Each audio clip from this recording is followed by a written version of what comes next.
All right, we are live, and I hope you're as thirsty as I am because it's Tasty Tuesday. Should be Thirsty Tuesday, but doesn't sound as good as Tasty Tuesday as it Thursdays. Thursdays, you know how it goes. Good to see you there, Paul. Switching over from Malt. Yep, Malt just had his happy hour, I believe, and we're going to be getting into some really good stuff tonight.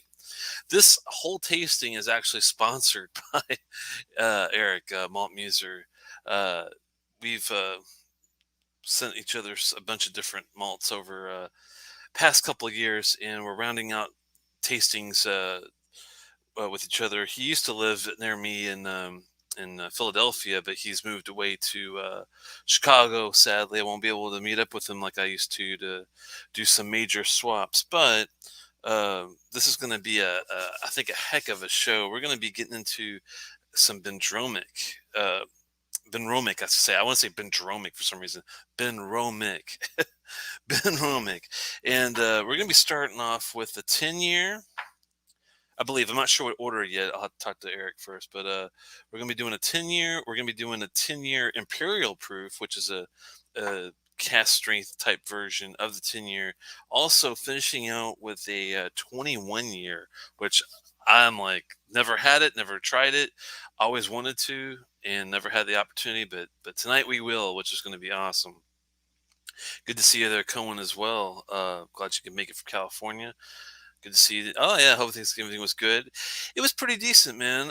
Nothing major. Just holidays have been busy. I'm going to be having a bathroom renovation going on here this next month or so, I think. But I don't know. With this COVID insanity going on, it might not be worth even messing with. It's been kind of crazy, but doing the best we can with what we got to work with. You know how that goes.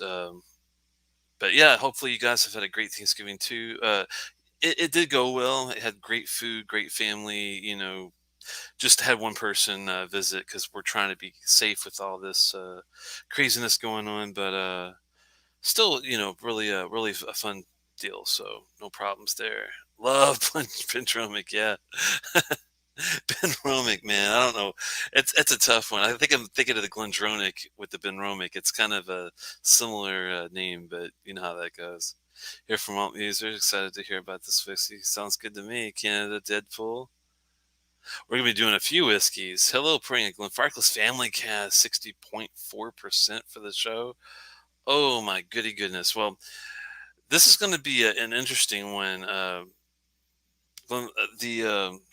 Benromach is one of the few distilleries that's not owned by one of these huge conglomerates. It's actually just Gordon and MacPhail, which I'm surprised by. They don't have any other distilleries either. They kind of remind me a bit of Edgedour, I'd say, with the ownership just being one in a family type of deal. Look for the cast strength 24 from two different bottlers. Wow, man. That would be glorious. If I could find it for those prices, I would be all over that, definitely. Oh, guess who we have in the hizzle? I think he might be ready. Hey! Hey, how's it going, man? Whoa. Whiskey technician. Let me fix something here. There we go. Sorry about that. You're good, man. It's got his new city and state. Happy Tasty Tuesday, brother. Pretty good, man. Happy Tuesday to you. How's your Thanksgiving go? Okay, hopefully. Oh, yeah, it was really nice. You know, one of the main reasons I came back to the Midwest was to get closer to family. And so it was nice to be able to just hop in the car and drive an hour and a half up the road to see my nieces and nephew and, you know, my brother. And yeah. Really, especially nowadays, man. It's so hard to see family. Well, yeah. I mean, that's a lot of it, man. It is really ridiculous. I'm actually glad you moved when you actually kind of did it right at the right opportune time. You got all your stuff together, you got there, and now if something horrible happens with these variants, at least you'll be close enough to like get together with the nuclear family. Yeah, no, definitely, man, definitely. I'm blessed in that sense. It's been nice. You know, Milwaukee is just about an hour and a half. Stone's throw. Yeah, stone's throw, you know, or an Aaron Rodgers touchdown. I think Cohen knows about that. An Aaron Rodgers touchdown over a Rams defense right up the road. Sorry, Cohen. I got to give him a little shit. Ravens fan here. Sorry. Yeah, no, I feel you. Yeah, no, it's nice. They're close enough. I can go see folks when I want to, but they can't knock on the door for a cup of sugar. So I hear you, man. perfect level. How about you, man? How was yours? Pretty decent. Got to see mother-in-law and kept it kind of really small and my closest family lives in Kentucky, so it's really Right. difficult to get back and forth, unfortunately, from here. But we did get to see them in August before everything kind of got crazy. So I got to visit both my mom and dad, so that was pretty fun. And Great. hopefully get if things don't fall apart here in the next few months, hopefully get back maybe around spring or so. It'd be nice to do another visit. Yeah, definitely, man. Definitely. Yeah, it's been a couple weeks since we've been able to get together. Any new bottles on the Telex shelf we should know about? Yes, one that I'm really enjoying, and I would definitely make a recommendation. It's unfortunately not a what I would consider an affordable bottle, as far as most unfortunately people might not be able to get it unless you save up for quite a while. But I do think it's worth it if you're looking for something special that's not the norm. That's the Bladnoch Talia 25 year. Oh wow, nice. It's a port maturation, and yeah, 25 years, and I've been definitely enjoying that. I haven't done like an official review on it just yet, but I might put it with another. It's hard to find a port at that level that's that aged that can sit that well. For me, it checks all the boxes, and I'm really picky on port, as you know. So Yeah. what about No, you, I man? hear you. Have I got anything new since the last time we talked? Highland Park 15 Viking Heart. Oh, nice. I haven't. Is that one of those travel retail exclusive types? No, this is their new core range one. It comes in the ceramic Oh, bottle. Review will drop Friday. Save your money. okay. That's kind of sad because I was a huge fan of the pre Viking Yeah, series 15, man. it's okay. Look, it's not bad, but the This bridge between the 12 and the 15 remains a chasm. Or between the 12 and the 18, I should say. There you go. Do, do, do, Yeah, do they still have it about 1 to 110, or is the price a lot yeah, different? right around there. And Okay. it comes in this ceramic. It's bottled at 44%, so I guess that's enticing. Hmm. Um, Well, yeah, I'm actually yeah. gonna watch your review because now you got me intrigued. Because I remember you saying maybe save your money, so I'm gonna be interested to see what you didn't like about it. Because sometimes what's cool about watching people's reviews, even if it's a negative review, you get a sense of what they don't like about it, and you might think to yourself, well, even though they don't like that, no, maybe I would Right. like that more, kind of thing. You never Very, know. very well said. Very well said. And my general feeling on it is it's like it. I don't want to give away too much. It will drop Friday. No, I don't give a fuck. I'm a 3 out of 5 on it. It's an average whiskey. It doesn't sparkle. It's a little edgier than you'd want.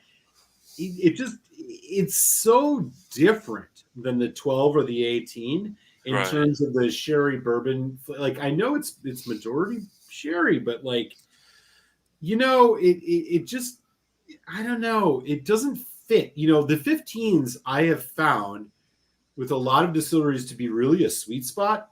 I don't feel this way about the Highland Park.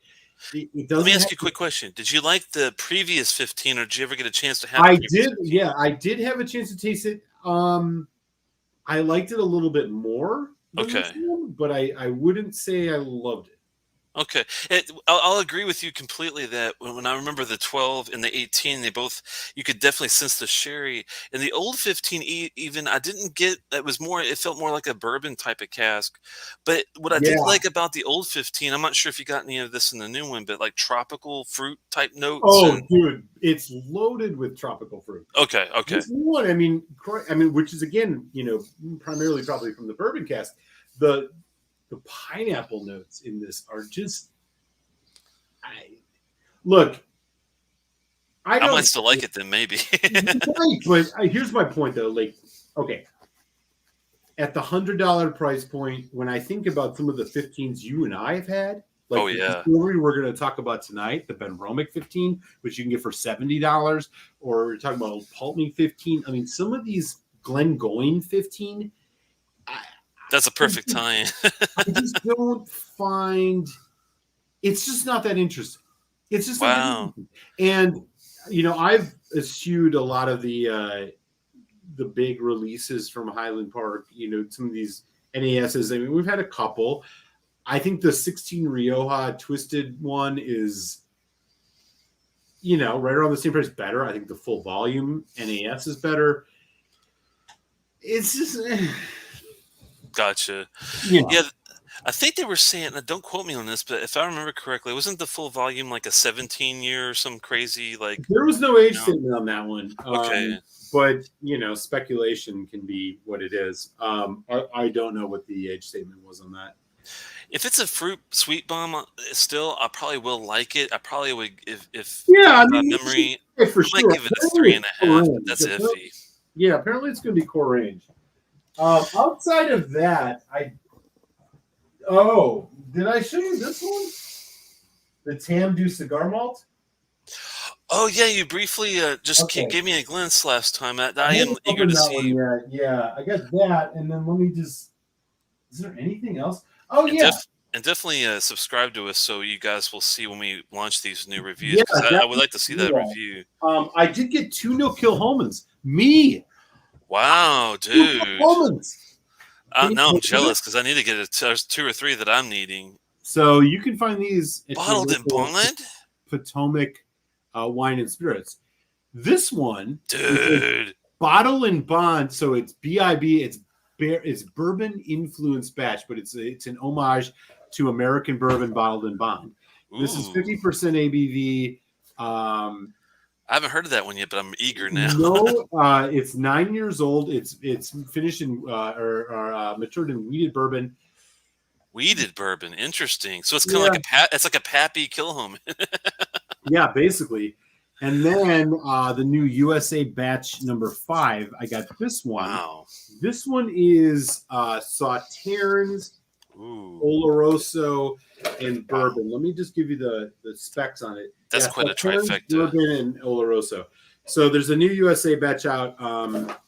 Personally, I think the batch 3 with the port was my favorite. Yeah. But I did get 2 Dilco Holmans. I can only go so long before I buy Kilhomans. Yeah, I still got to get their Fino and a PX maturation. Those are the 2 I don't have yet, which have been out there for ages. I'll be lucky if I can still find them probably, but those are definitely the ones I want to pick up next. That's for sure. And that BIB, man, that looked really good too. Yeah, you can get it at Potomac. So take a look. The last thing I got, and this is, we're going to be talking tonight about a distillery that has been near and dear to my heart for 2021, and I think it will bleed into 2022. But I've noticed that at the point that I'm at my journey, I'm starting to nerd out specifically on certain distilleries. Nice. And I'm increasingly going towards Bruichladdich as my 2022 nerd out. So I just picked this one up. This is the Isla Barley 2011. Nice. I haven't opened it yet, but all the terroir, whatnot. Exactly. That's the place to be if you want to sense that bear versus Isla versus all that stuff. And I'm hunting that 2012 Bear Barley, but yeah. So I got this one. I think it's like a 7 or 8 year. These are always relatively young, so we'll see what happens with this. But that's about it for me. That sounds damn good though, man. Bruichladdich is one of my. I think they're like the greatest underrated Isla distilleries next to Bunnahabhain that you can think of, man. So,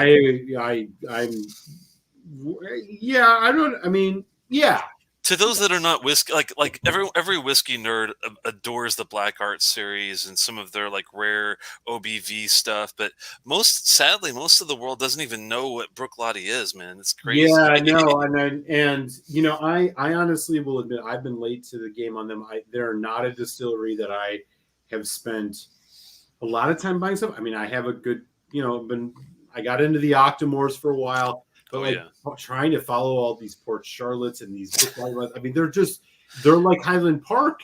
Oh yeah, there's lots of releases. Except they're all integrity, like it's like, they're hard to follow all of these releases.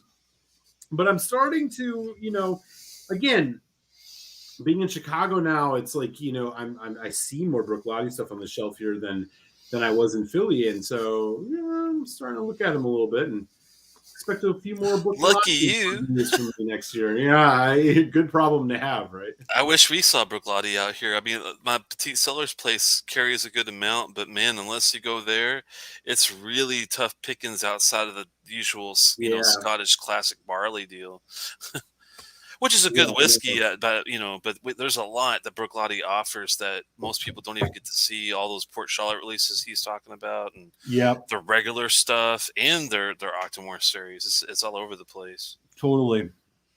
Did you have a preference on order tonight on what you wanted to do? Yeah, so because of the Imperial Proof nature of this, I think we should actually start with the Benro Mc10. Oh, wow. Okay, gotcha. Well, let me go ahead and get a little bit out, because I did get a little bit of the regular 10 out earlier. Just in case. No, that's a good idea. But I will go ahead and I think we should probably do the 21. Just because the Imperial is going to,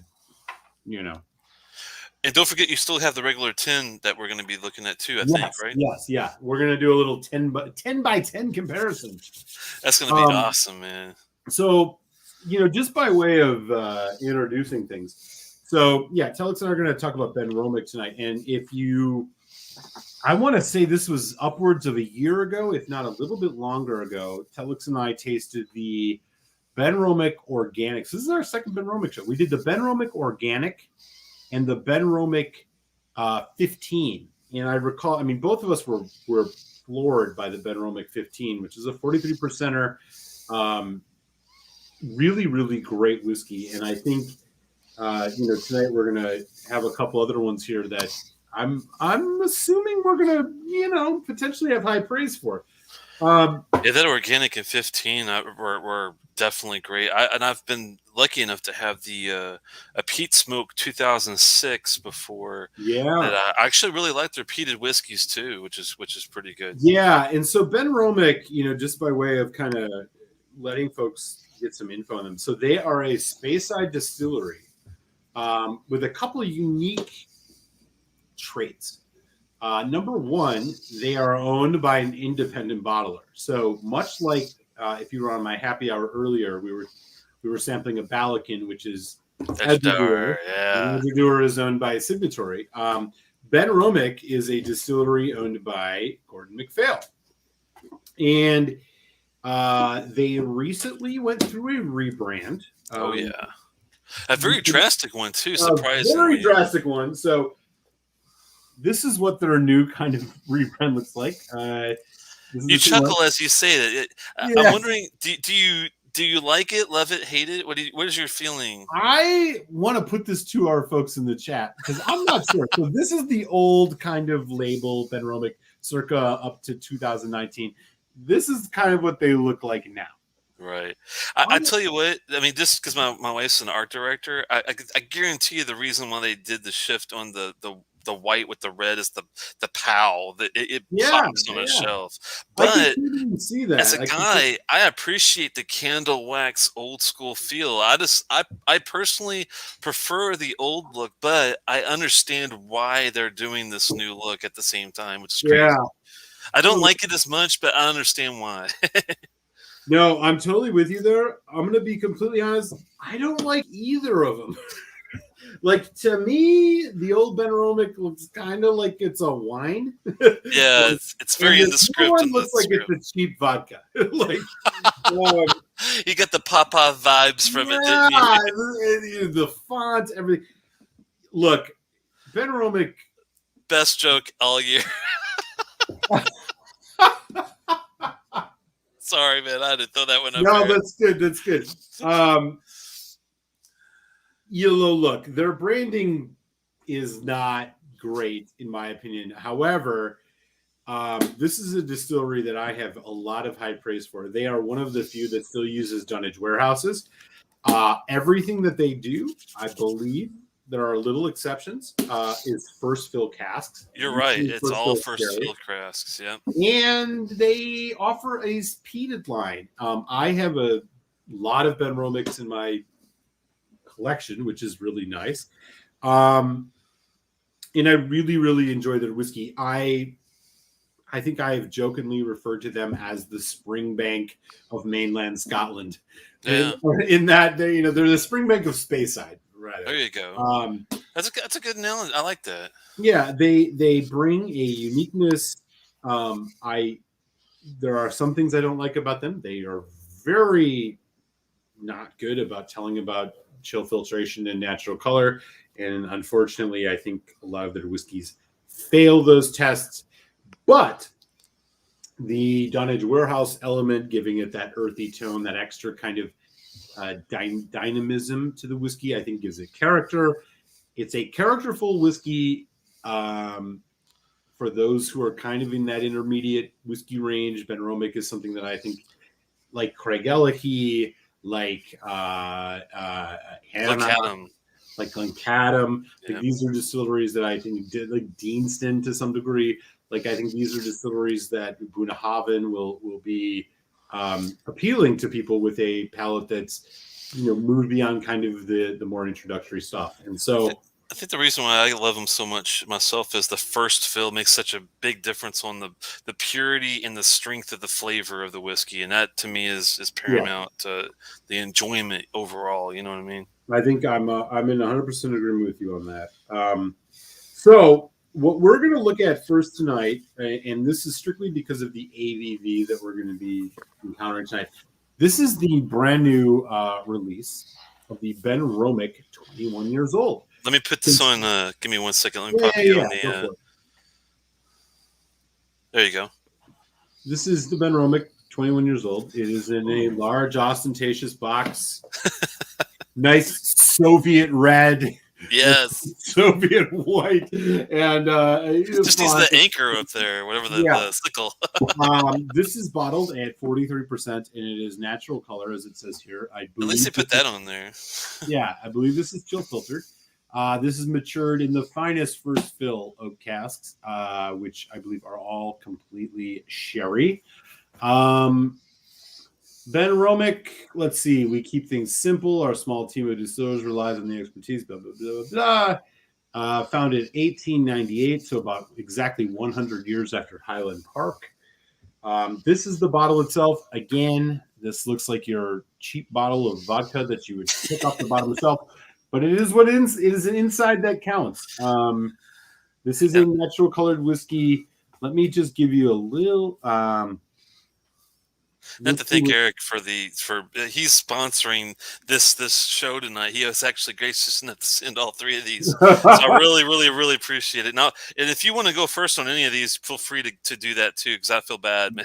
Hey, I mean, look, the Russian Revolution wasn't built in a day, Telex.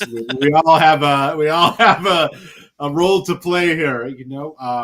I can't storm the Winter Palace by myself, is what I'm trying to tell you. I hear you. Family-owned distillery, natural color, made by hand. One of the most. The only thing more generic than made by hand is small batch. Let me just put it to you right there. Just like Tito's handcrafted vodka. What a joke. So first fill oak casks, 21 years old, natural color, 43%. I believe we were looking at a chill filtered whiskey. Nonetheless, that is the tail of the tape. This is the whiskey we are looking at, and my, is that a nice color? Yes, definitely. Especially for natural color. I mean, not surprising for 21 years, though, man. That's amazing. Looks pretty good. Oh, yeah. And as far as I understand, this is a complete sherry whiskey. There's no bourbon happening in it, despite its again, vodka-like branding by our friends at Gordon McCall, made by hand with genuine character. Okay. Yeah, look, they even say it here, handmade at Benromach. What does that even mean? That's a good question. Other than, I mean, these guys, I can see why they emphasize it because they are very much more of a hands-on type of distillery. Because I when you mean, look it at their sucks with the steel history, filtration. that's where that's the one thing that kills me. Yeah, Can you except for that part, right? can you think of the reasoning of why they would purposefully like? Why would you purposefully do that? Is it really for? Yeah, I know these guys Look, have a for big. communists, they are quite capitalistic about their need for money. That's all Well, I can say. as I say, I know that they're really big in Taiwan, of all places. So I'm wondering, and I think the Asian market is really big on not liking the pluming of whiskey. If please correct me if I'm wrong, but I think that might be the reason why they do it for Yeah. this. Because if they're big over in Asia, I think that's why. You also, when I heard that Glendronach was starting to chill filter their whiskey, it was because of trying to mass produce it for the Asian market. And I'm thinking, why are we taking down the craft a notch just to appease a continent? I mean, I know it's money, but it's just like it's almost like we got to downgrade our craft to make someone happy. Just to me is like I mean, look, man. Yeah, murder. I agree with you. I agree with you. Look, I mean, but Vladimir Lenin understood that every once in a while, yeah, you gotta introduce a little bit of what you hate in order to get to what you love. Maybe that's what they're trying to do here. Who knows? Yeah, this I may just not pass the Bolshevik test, but it does pass the natural color test. It is a disappointing 43%. You'd love to see this at 46, but it's not.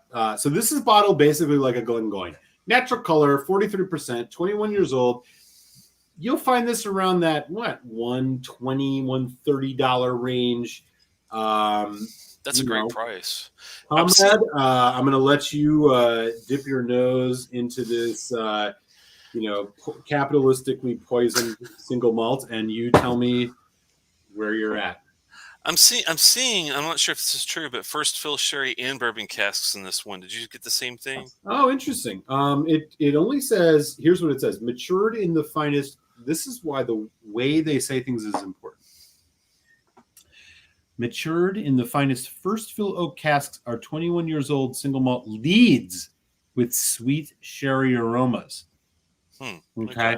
So what are they trying to say there? I don't know. For a whiskey that's priding themselves, I mean, they even have a logo here. Look, let me get on the soapbox for just a second. Here we go. I am in Petrograd in 1917 with my Russian whiskey, and I want to tell everybody the good news about the Bolshevik Revolution.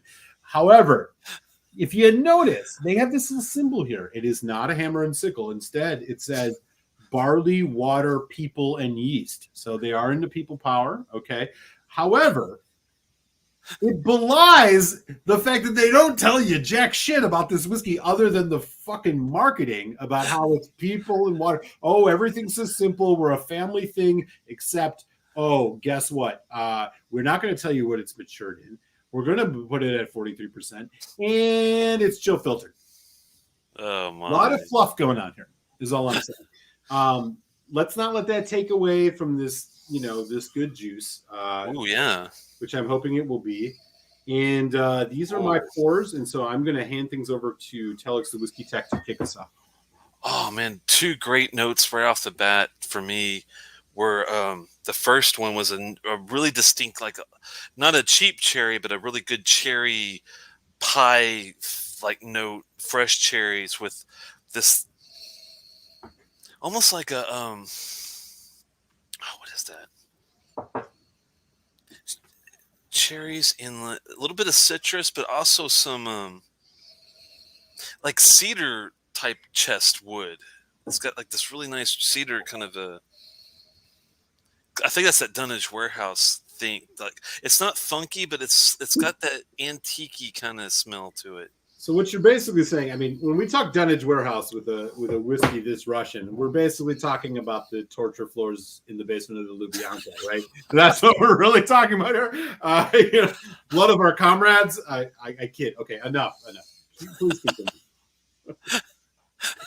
I might know way too much about Russian history. I was gonna say he's been studying a lot. It sounds like I couldn't make it through War and Peace, man. There's no way. Sorry. Ooh. That's nice. It's like a great combination of spice, the wood notes, the fruit notes, and that antique dink. I want to say dinky, but in a positive. It's positive dank, man. Yeah, I know a little bit about that, man. The positive dank is actually legal here in Chicago. So. Oh man, I haven't had any tonight. That's the sad thing.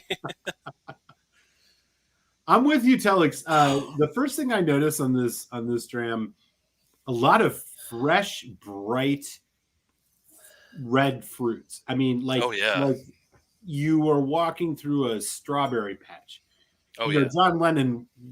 Strawberry fields forever, definitely. Yeah, we all know that he had Chairman Mao on his wall, right? Likely, that's an allegation. I don't know if it's true. But there's definitely that nice. There's that nice fresh red fruit note. I agree with you though. However, like it's like a diet Glen Scotia, right? I mean, you have a little bit of that earthy kind of funk to it. There's a nice body to that. Like there's a nice kind of concentrated core to it. A lot of fresh fruit. I mean, the nose on this reminds me, and forgive me for, just mentioning this on our live stream, but it has a little bit of a Macallan type nose. Yeah, are you? And this is going to sound weird. Do you get any herbal notes at all in this? Like, No. not at I all. don't get herbal. What I get is, again, the kind of dank foostiness. I not a lot of herbal. I'm more on the sweet. Well, I'm more on the fresh fruit with kind of like like a nice kind of slightly dank, basement kind of thing. I'm almost getting. I'm not sure how to describe it other than like it's almost like a stuff. Like a maybe it's because I had stuffing recently, but it has this like almost like a stuffing with. Yeah, you nailed it. You nailed it. Yes, that I know exactly what you mean. There's like this. Yeah, what's the word? What's the word? It's earthy. It's like an earthiness to it. Like an earthy or like a root vegetable, like a roasted root vegetable. Almost like a radish, yeah. Like a radish. I know this sounds crazy, but like an earthy. It's like an earthy vegetable. Man, it's not too. Well, we spoiled in Ukraine under Stalin. Like, of course, the radish was our, the turnip in the radish. The official vegetable of classic Russia. Oh man. No, there's a nice zest to it. There's like, this is a surprisingly lively whiskey for something that's aged 21 years old. And to be honest, but you do get some like older notes to it. Definitely. I do wish that they had it at 46 if I'm being a little bitchy, but it's still a nice nose. Don't we all, man? Don't we all? God. I'm with you on that. You and I have had many a conversation about the 21-year-old whiskeys at 43%. That just it's almost insulting. I mean, now this is not badly priced, but still. It's got some really nice slow moving legs. I know it's going to be a good medium mouth coat. I have a feeling if I had to take a guess. I love the way some slow moving legs there. Nose, it's got a little bit of kind of a cinnamon, a little bit of maybe like a dry spice, dry roasted spice, dry barbecue kind of thing. Meat skewing towards the sweet fruit side. But shall we give that boy a try? At the end, I was getting a little bit of apple, like orchard fruit too, when I came back for a nose. Thankfully, it's pretty complex. Apple. Yeah, let's have this up. Let's do it. Slancha, man. I appreciate it.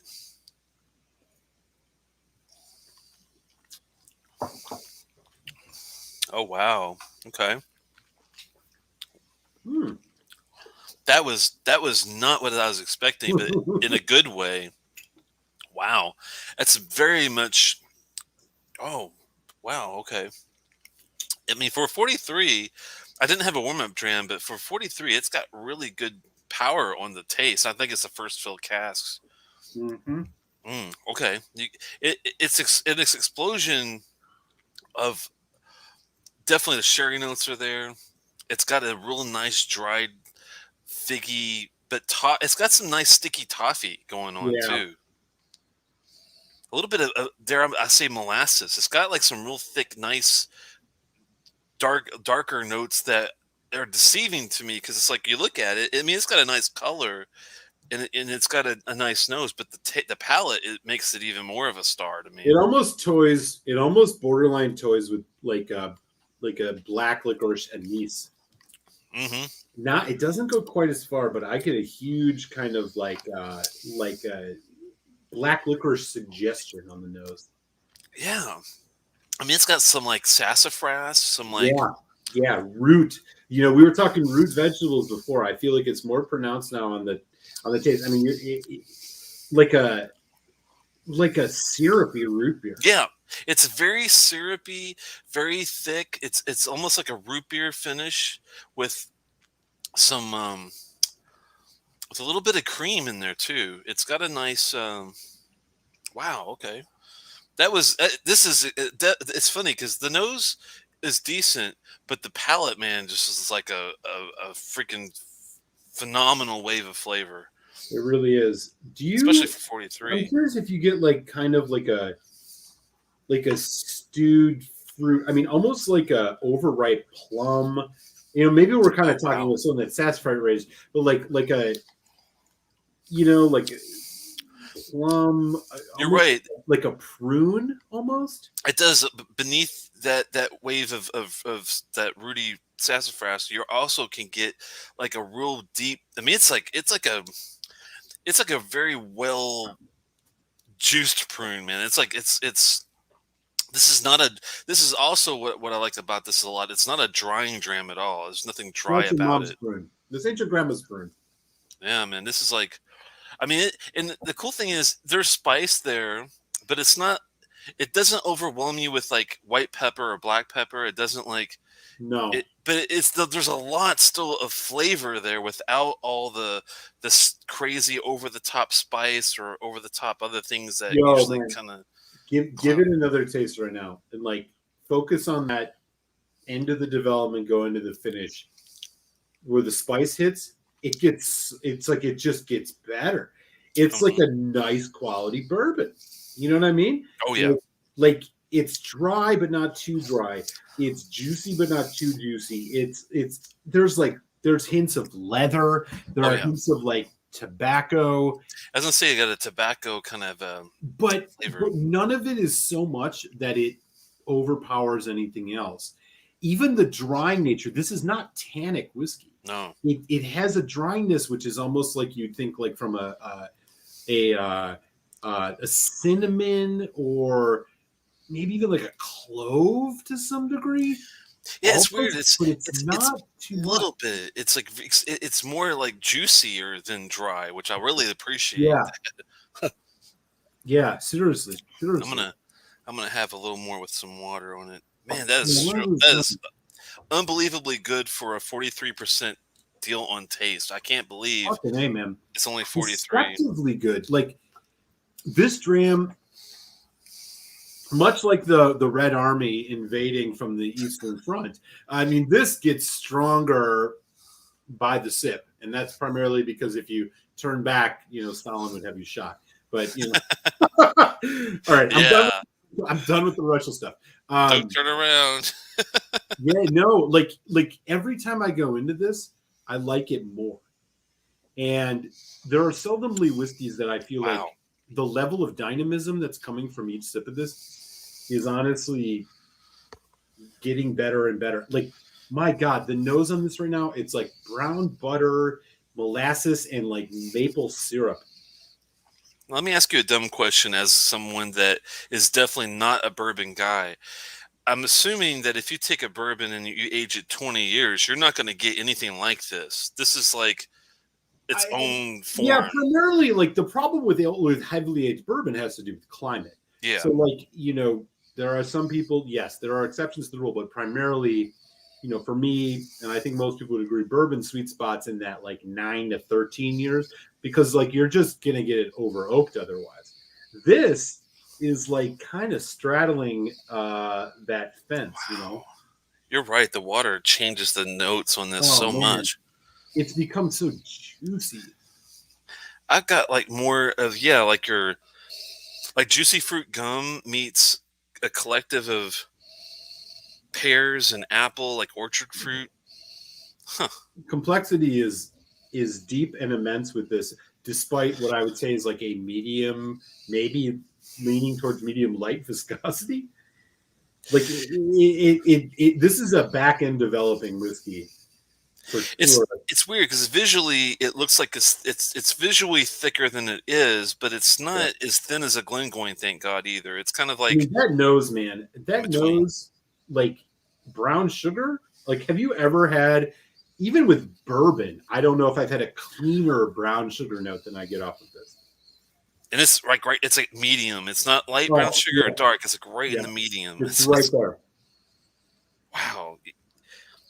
The spice, that's what I love about this. You can tell that this is well crafted because the spice levels are dead on the money. It's not overly spicy. It's not underly spicy. It's like right on the nose. And they don't even use pepper at all. No white pepper, no black pepper. It's it's all sandalwood, cedar, cinnamon, Yes, nutmeg. It's like your more kitchen spices. dude. Yo, this gets stronger as it goes. And I Oh wow. Gingerbread and rye bread on the nose now. seriously, I want to hate this more than I do. Because I hate the brand. Like, the branding is so generic. The fucking 43%, the chill Chill filtration, filtration. yeah. Here's what bothers me about the chill filtration on this end. You know what? I'll save it for my. I'm gonna save it for my. And this is it's almost like it pains me because it's like, wow, look at what they did with doing half the craft right. What would have how good would this have been if they Ah! got it at 46% and they didn't chill Ah, filter man. it? It'd be the probably whiskey of the fucking year. Dude.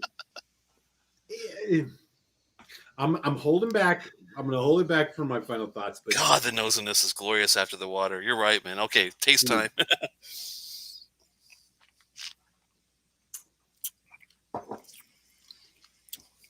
fantastic. Oh, okay. Yeah, okay. This is like when my wife makes fresh bread and it's got that if she does rye or pumpernickel, that kind of thing. Dude, That pumpernickel. marbled bread. Yeah, totally. Sorry, what were you gonna say? No, I was just agreeing with you. Pumpernickel, that kind of herbal sharpness. You mentioned herb. You picked up herbal way early, and I didn't. And I get it on the palate. I don't get it on the nose, but I get it on the palate. There's this kind of like tart spice that pops up periodically. Yeah, I think it's peppercorn or pumpernickel kind of thing. Wow. I'm not sure what you call that, but it's definitely like a cracked, like you bit into it, one of those cracked little things, and you cracked it with your teeth, and you taste that spice in there. God, I can't believe it. And it's funny with the with 1 or 2 drops of water, it does make it maybe a little more drying on the palate. But Yeah. if you don't like the juiciness and the syrupiness you get from the first part of it, you can just put 1 drop of water in there and make it like a nice Man, syrupy, spicy dry syrupy, deal. syrupy is another. Like, you're right. This is like, I'm telling you, maple syrup, man. Like raw Canadian Really good, maple like the best syrup. Canadian like kind. Peter White makes in his backyard, or like Ben Demon Hunter, sneaks over the border in the middle of the night. Like, this is that kind of level of This is that northernmost Manitoba kind of yeah, syrup, man. Let's say a bunch of Canadian stuff we don't know anything about. I mean, this is like the kind of stuff you get from Yukon. You know what I'm saying, man? I need to get Whiskey Throttle in here because he's from Moose Jaw, man. He could tell us all about that. That's all he does is make syrup. He's a fucking syrup. I mean, other than his weekend, he moonlights on the weekends as a Mountie. I heard The syrup king. denim soup. Wow. Sorry to our friends. So this is strictly tongue-in-cheek jokes towards her. Yeah, where's Swami when you need him finally? Swami, Swami had to sell his denim suit for heroin. So. He's like the most Southern Canuck I know. He's great. Anyway, we love the Great White North. We do. I sure do. Oh, well, man. Telex, I mean, I don't know. Are you? I think I'm ready, man. Are you in position to share your final thoughts on this? This is a glorious position to be in, and now I feel comfortable with. It is, isn't it? When I first saw that ABV, I'll be honest, I was like thinking, well, I want that 21 year, that new one, but man, I wish it was a higher ABV. I wonder if I should wait and see if they have any other, options. But man, this is solid. And what does this one run again, if you don't mind me asking? Look, man, the best part is I mean, this is, here. Let me just throw this in the old machine here, just for U.S. prices, because I bought this a while ago. But I'm telling you, this is a more price friendly. Of the single malts in the 21-year-old range here in the U.S., you're looking at $130 to $150. That's it, give or take. Yeah, that's it. Yeah, dude, that's an okay. All right. I mean, I'm ready to go. I'm looking at a shop right now. Well, $189. So it's went up a little bit, but I mean, this is a sub $200 21-year-old single malt. That's magic. I mean, I know it's justified being that low because of the ABV. You do pay a little more for higher ABV stuff sometimes, but man, this is definitely not lacking flavor of any kind. And I will say, I love the fact it's not colored. I love the 21-year statement. The 43%, wish it was a little bump up. I don't like the chill filtering at all. So it's kind of like, it's got like 67, I'd say 70% of the craft is right. The nose palate finish, both with and without water, are exceptionally good. Very complex. I went from like fruits to spices to herbs to everything but the chicken. I said the kitchen sink on that one. It's definitely well above average. I'm surprised at the price. If I factored in price, it'd be even higher. But this is easily a 4. I'm almost thinking 4.25. I'm kind of right at that level. Might even, I'm thinking the craft and the ABV is the only thing that's holding me back. So I'm gonna say 4.25 and stick to my guns. I think on that one, man. That it's solid. I would definitely buy it at that. If it's under 200. Every time I would definitely have this. Yeah. 4.25 from Telex the Whiskey Tech on the Benromach, 21 years old. That's good.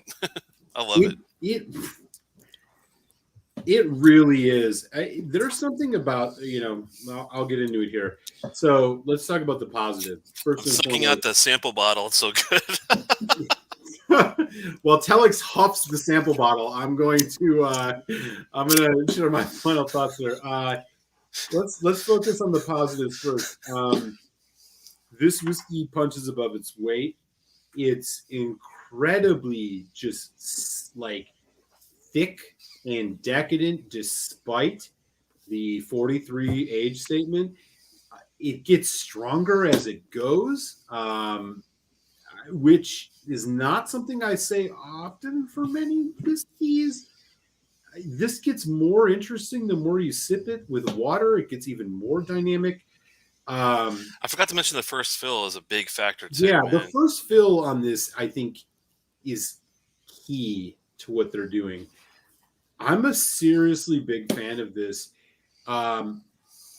Huge. For what it is.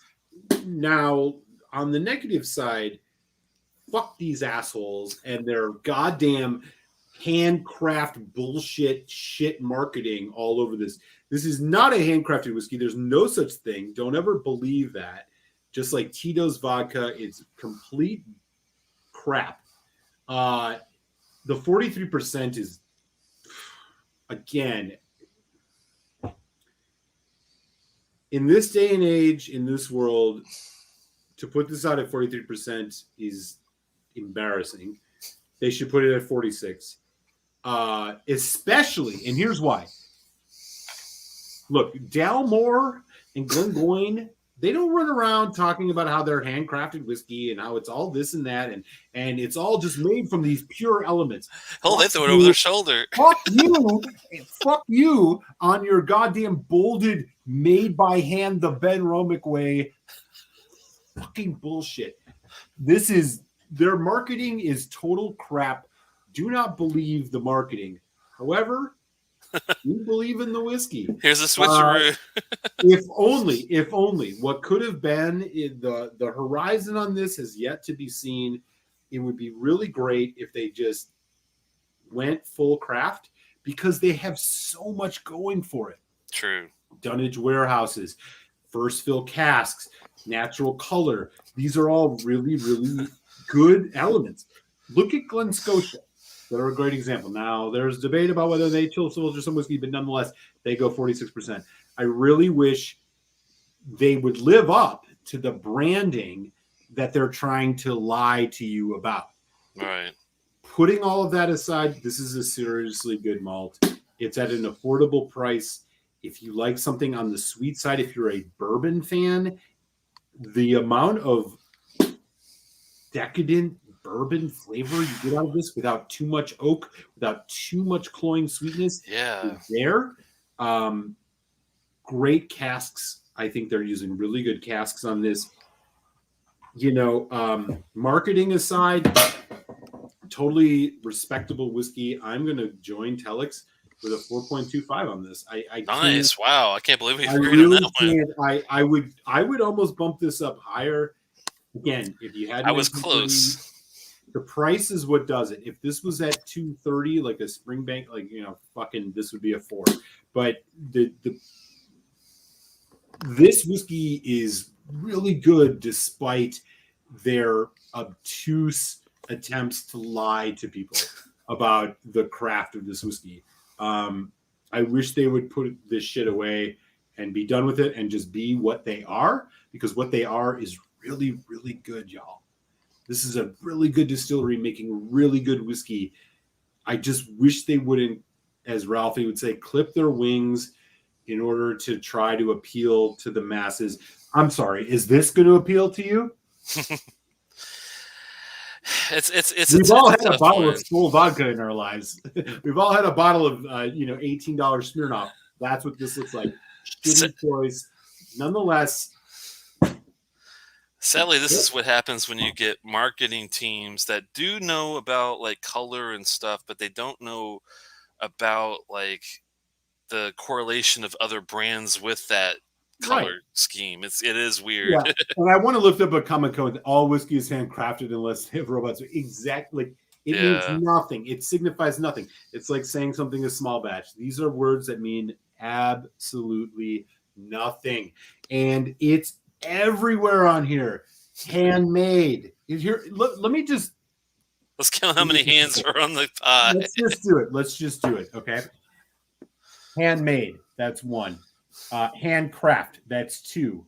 Here we got matured bottle. Okay, so that's twice on front, and then this kind of it only has these pure elements thing. That's 3. Handcraft. That's 4. Big bold, made by hand. That's 5. Entirely handmade from the finest handmade whiskey. That's 6. 6. Wow. Please enjoy responsibly. Bloody, blee. At least 6 times on a box is a lot. 6 times on the box. Okay, now the bottle is going to be similar. Look, if they don't need to do this, no, is my point. Like, I don't look. I'm not a marketer. I don't know anything about advertising in terms of this. I would think they don't need to do this, especially in this day and age when you have distilleries like Glenallachie, you have distilleries that are Torvag, that are putting out things in a craft presentation.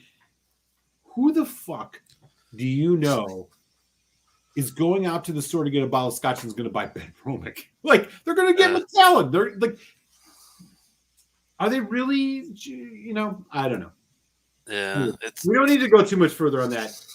It's lamentable that they have chosen to kind of like go this weird route, but the whiskey is still worth buying. I'm sitting with Telex at a 4.25. This is a damn good whiskey, and it could be better. Yeah, that's the crazy thing about it. It's like this could. I mean, it's right at that level of Glencaddam 21 for me. It's like right at the Yep. precipice, whatever you would say there.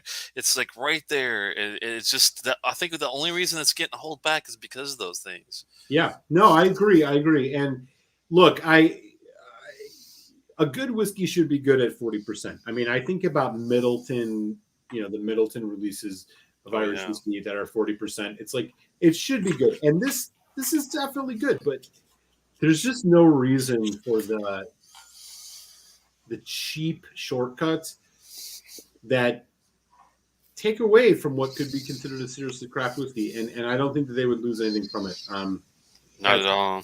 They gain a I'm lot good from with it. you. 425. This is a damn good whiskey, y'all. Well, do you have to spend like in order to not chill filter your whiskey? Do you have to spend more money as a distillery in order to do it that way? I I mean, I would don't. think the opposite. That's what I would think. I mean, you would think the chill filter stuff you'd actually cost you more. So you think that for in a business sense they would try to get away from all that shit. But I don't know. I guess it's just to sell whiskey in Asia, is from what I heard. Yeah. This whole chill filtration insanity, which the Asians need to get with the program and stay away from chill filtration. Please, I'm begging you. If I could get on my boat right now and go to Hong Kong and plead with you guys to not chill filter your whiskey, I Telex, would do dude, it. you're a man on a mission. I'd be like the first one there, sir. Chris asks, great comment. I get selling to the masses. The masses are buying Johnny Walker. Thank you. And that's look, unless they know something we don't, or they want to be Johnny Walker, I don't know. I haven't seen any new Ben Nevis Zen looking labels that look Japanese. I know they got bought up by Nika, but have you seen any new Ben Nevis bottles at all? I haven't I've seen it. not. No, I've not. That's Oh something. wait, I have. I actually have, and yeah, I kind of liked them too. Oh, you did see them? Yeah, I did. Actually, it took my brain a minute to catch up to that, but yes. Gotcha. Okay, I need to get some more water and take a quick, but we got two other Benromacs to talk about tonight, which I'm freaking stoked about, by the way. Me too, man. This is gonna be awesome. And so let me leave you for just a sec. I'm getting these poured now. All right.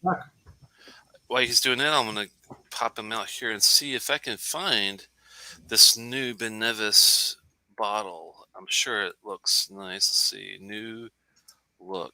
Let me see what I get out of this image here. Hopefully, it helps if I put in the word bottle, I have a feeling. Here we go. I see a Corlay, but that might not be the new one. I see a 10-year.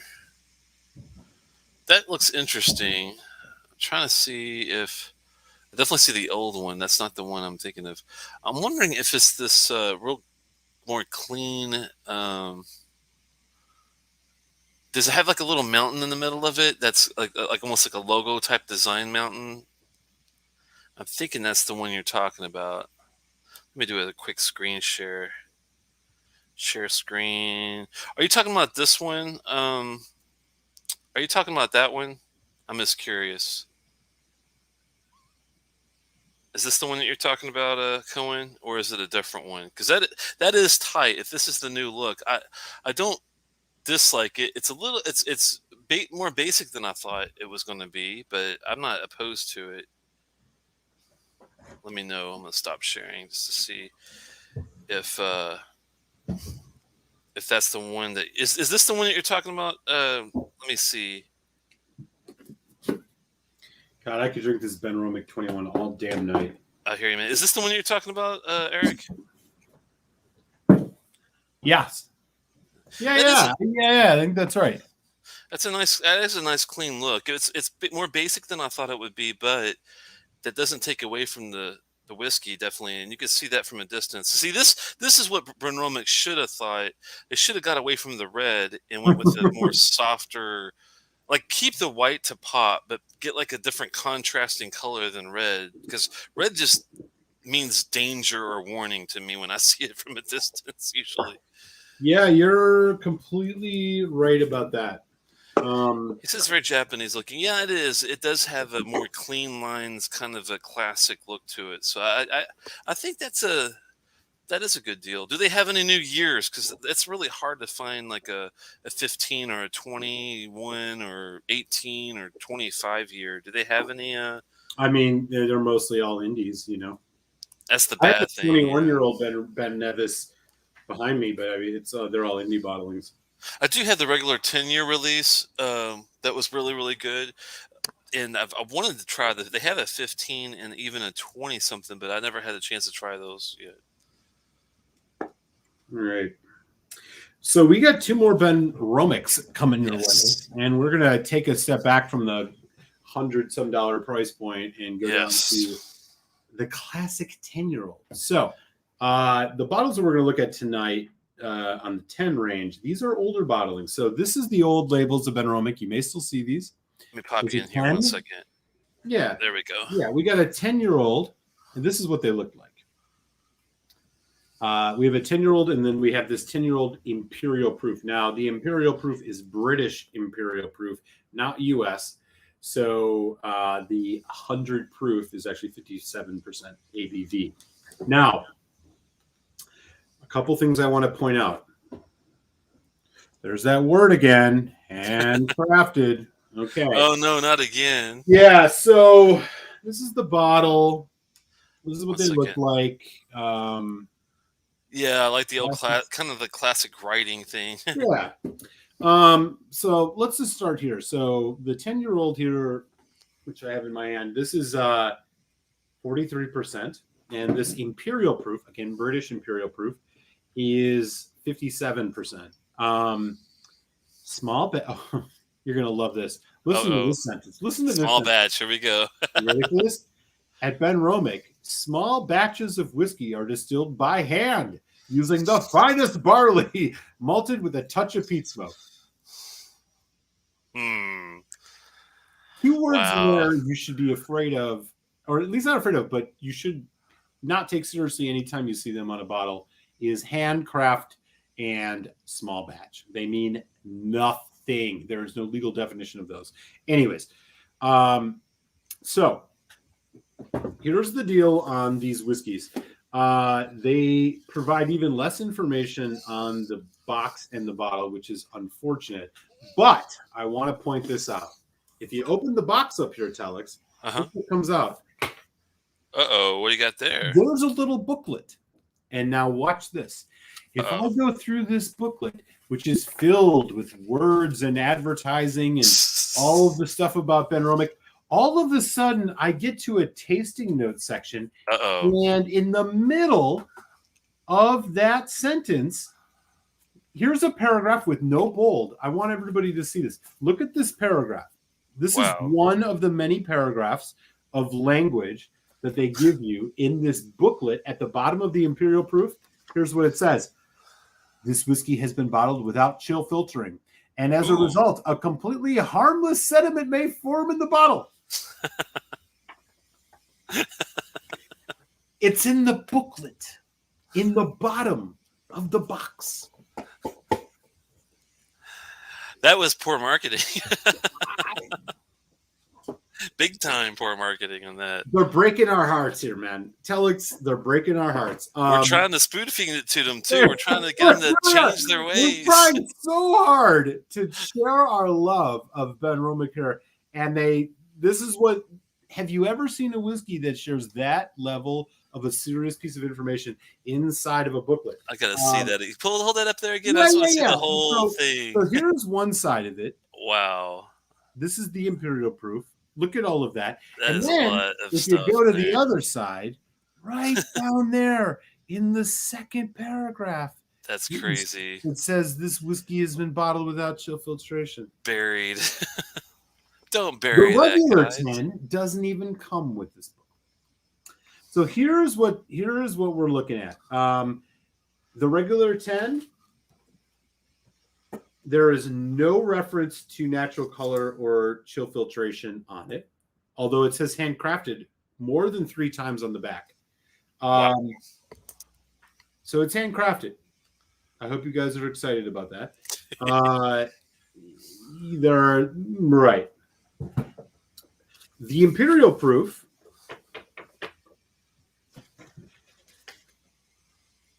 Here's what it says: pour yourself a dram of this beautiful golden amber whiskey. Small inhalation. It tells you how to drink it. Now taste with water. Blah blah blah. Oh yeah, okay. Non-chill filtered. It does not say anything about natural color. So here's what we're looking at. I think I'm not going to read all of this because there's way too much. I did not fully prepare and read this entire thing, but basically what we're looking at here is what I'm going to assume is artificially colored for both the regular 10 at 43% and the Imperial 10, but the Imperial 10 is non-chill filtered. That's the best I can do for you guys. No, it's real well done, man. For this distillery, come on, do better.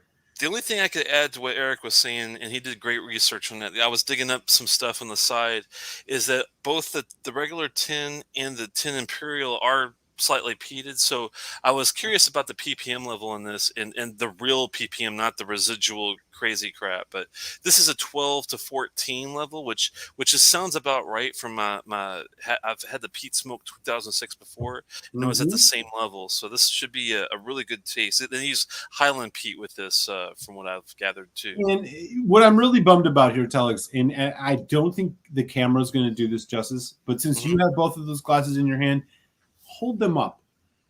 So the one to my right, the one that I'm watching here, this is the regular 10, and this is the 10 Imperial Proof. Can you guys tell the difference? I mean, you want to see the difference between chill filtration and non?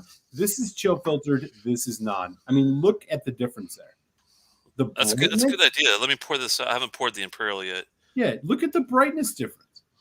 Chill filtered, non-chill filtered. Look at that. I mean, these are both 10-year-old Benromacs. It's not even, I mean, it's light years different. Oh, wow, you're right. You're going to be able to tell, like, if there's ever been a way to really see that is crazy colorant in or chill filtration in a whiskey. Wow, that is crazy. I mean, look at that. I'm surprised at how different they are. I mean, that's easy to see difference. It's not even, I mean, it's not even close. Especially if you look at a distance with the two glasses on like a table. 100%. It's like literally 3 to 4 shades darker. And this is all natural too, which this definitely proves chill filtration takes so much out of a whiskey. No, and you know, just to bookend that, Telex, you know, I think there's always speculation about chill filtration and what it does and what it doesn't do. I was never sure, especially in the early years, did it really matter? Did it not? When Highland Park put out their first cast strength release, they released a video on YouTube, and you all can look this up, and I'm not shitting you. The master distiller over there, whose name is something Master, which is bizarre, I think. Isn't that his name? Like something Master? I don't even know who it is right now, I'll be honest with you. The master distiller Highland Park says, and I'm paraphrasing, but this is literally as explicit as, this whiskey is non-chill filtered to retain maximum flavor. There we go. He says that in the YouTube advertisement for his Highland Park whiskey. I can find that link. I will drop it in there. If there was ever any debate about whether or not chill filtration harms a whiskey, he explicitly says so in that video. And this is a good reason why I would much rather, if you're going to do something to my whiskey, I would much rather you give it the color than give it the chill filtration. 100%. 100%. Yeah. I mean, ideal is neither, but like if there's got to be something, I would rather have it fake colored and non-chill filtered. But they explicitly, and I mean, it is as explicit as it gets, say it within the video advertising for their own whiskey. So to me, there's absolutely no debate, but we all knew that already based on our own palates. If you've been in whiskey a while, you can look at these two whiskeys here and you can see the difference. It's so crazy. It's the difference, I mean, that is as crystal clear as it comes. This is non-chill filtered. This is chill filtered. It's so obvious. The lighting doesn't do it justice, but seriously, guys, if you poured both in front of you, you would be like, "Wow, it's so different." Yeah, and you might not know that it's not because you got to go look at the booklet. But anyway, so dig down in the bottom of the box to get it out too. Yeah. So price wise, Benro Mc 10-year-old, 43%. I mean, you're looking at something around $50 USD, give or take. Wow. The Imperial Proof, which harder to get, the 10-year-old Imperial Proof, I believe they may be replacing it with just the non-age statement cask strength. But Yep. at least for now, the 10-year-old Imperial Proof, you're looking at more like $85, $90. So these are two 10-year-old whiskeys at two dramatically different prices. And I have a feeling we're going to see dramatically different quality too. You might be right about that, Telex. I think you of all people, if there's anybody who's going to figure that out, it's going to be you. And I will hand things over to you to begin this Benro Mc10 tasting. Well, I appreciate your kind words, man. That's that's nice, because that says a whole lot in itself. The great thing about this is, wow, I forgot how much the Benromach's like typical line is not afraid to be, go with the peat, which is a great thing to see, especially for a non-Isla or Campbelltown even whiskey. This is a space side, and this is not. This is definitely. I'm thinking of peated space sides whiskeys. This could be my favorite peated space side. Do you have a favorite peated space side that sticks out? I can't think of. As much as I enjoyed some of the like more peated anox, I don't think there's anything that. The only thing that I think might challenge this is some of the Balvenie releases.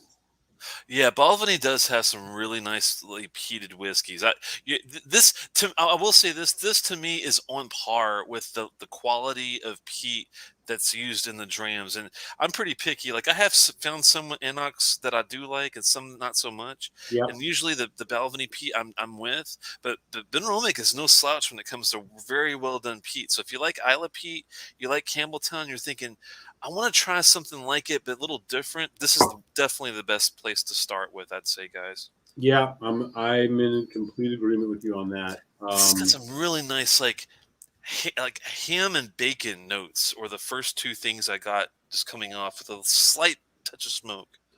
Just pardon me a second. I'm going to mute myself for just a second. Sure, man.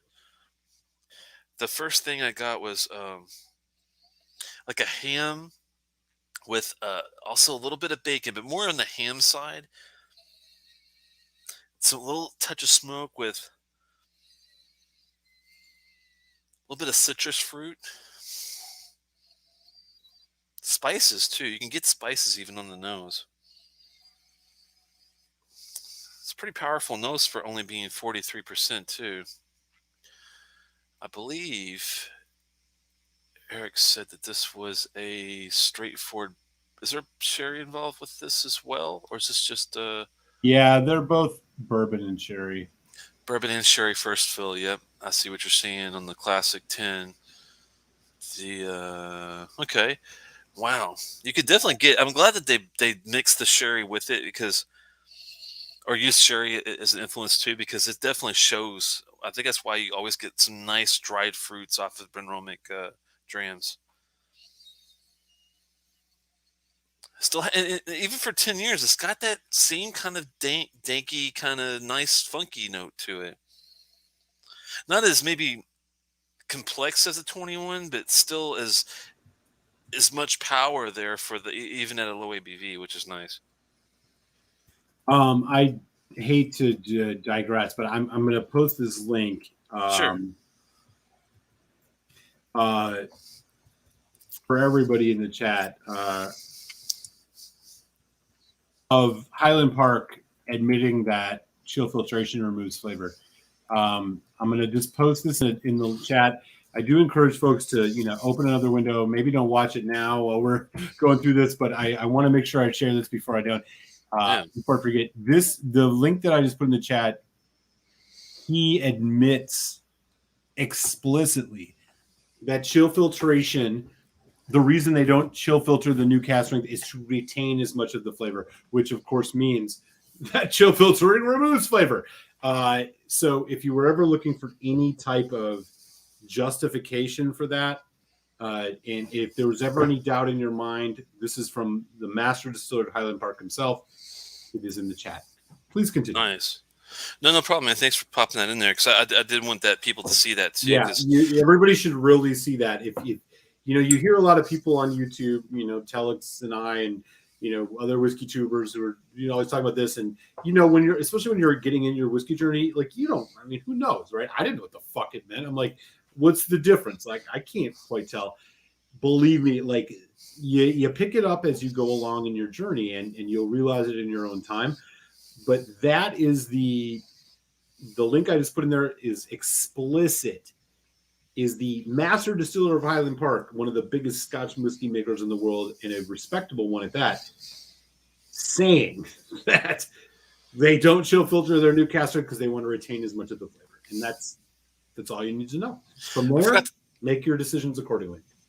I forgot to mention that, yeah, Andrew's right.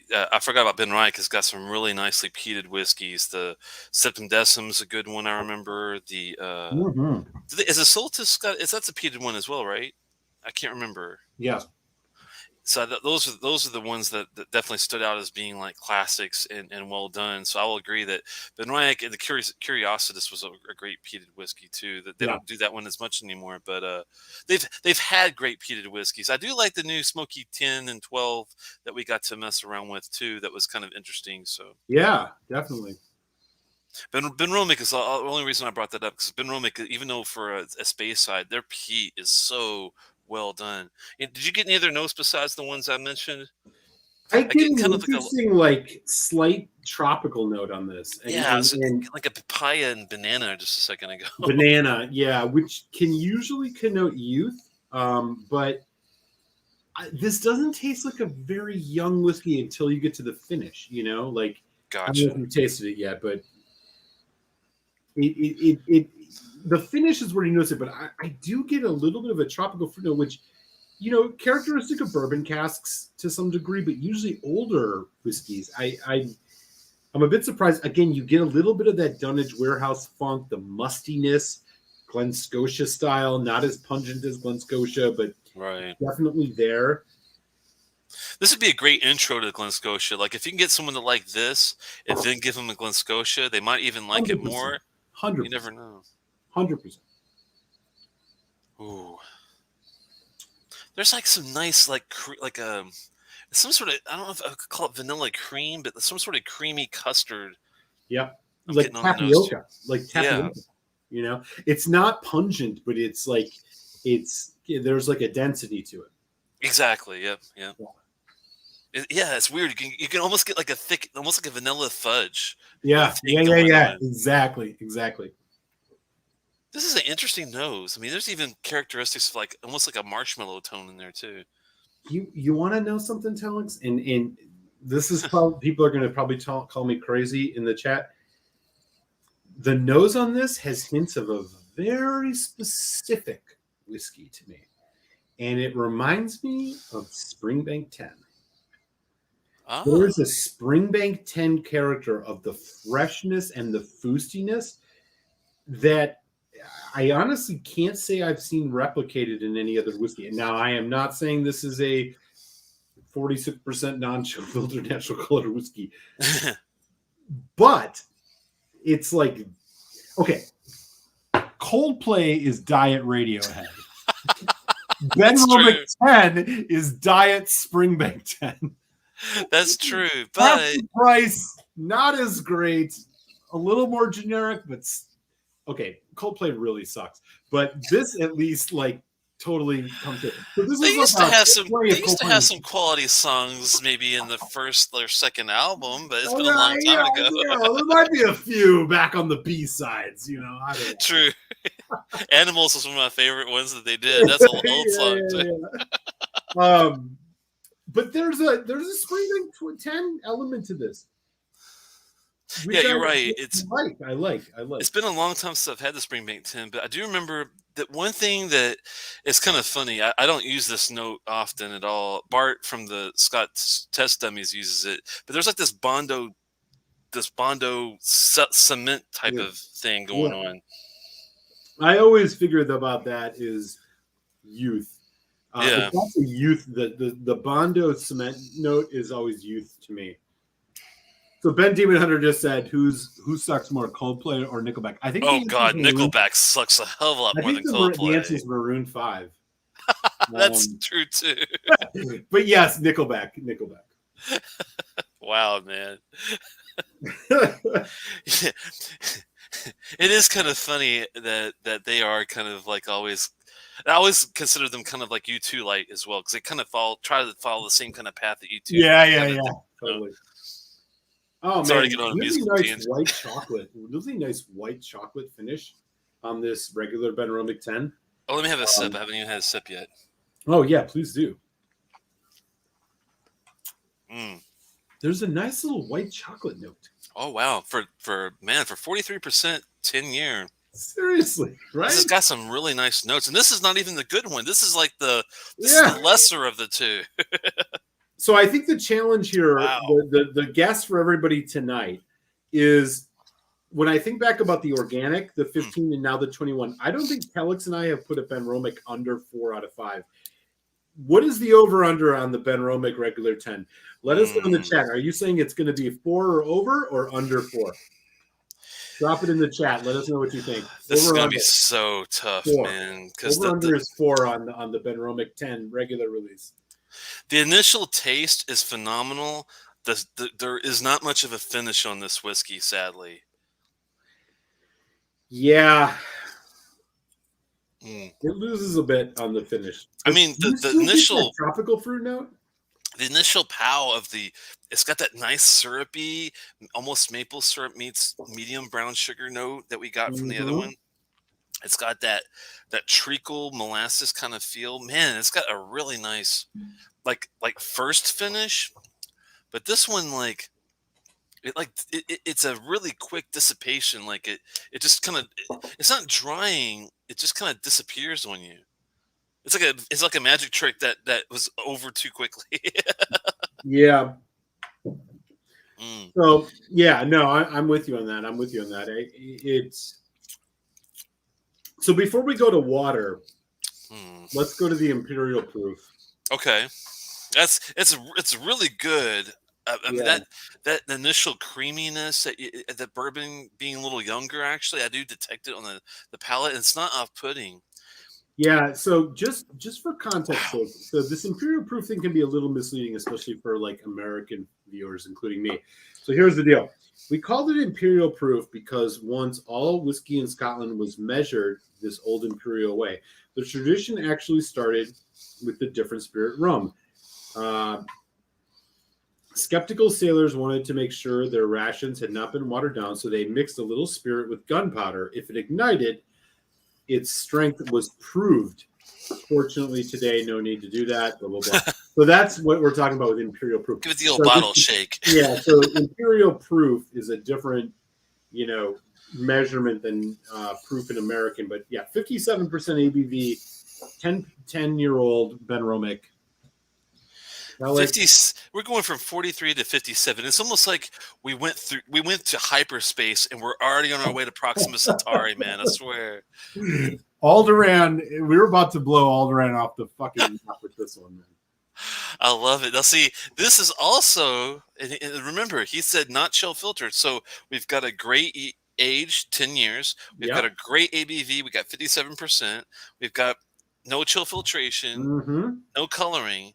We have unclear on the coloring. It does unfortunately. It does not say anything about coloring on either of these.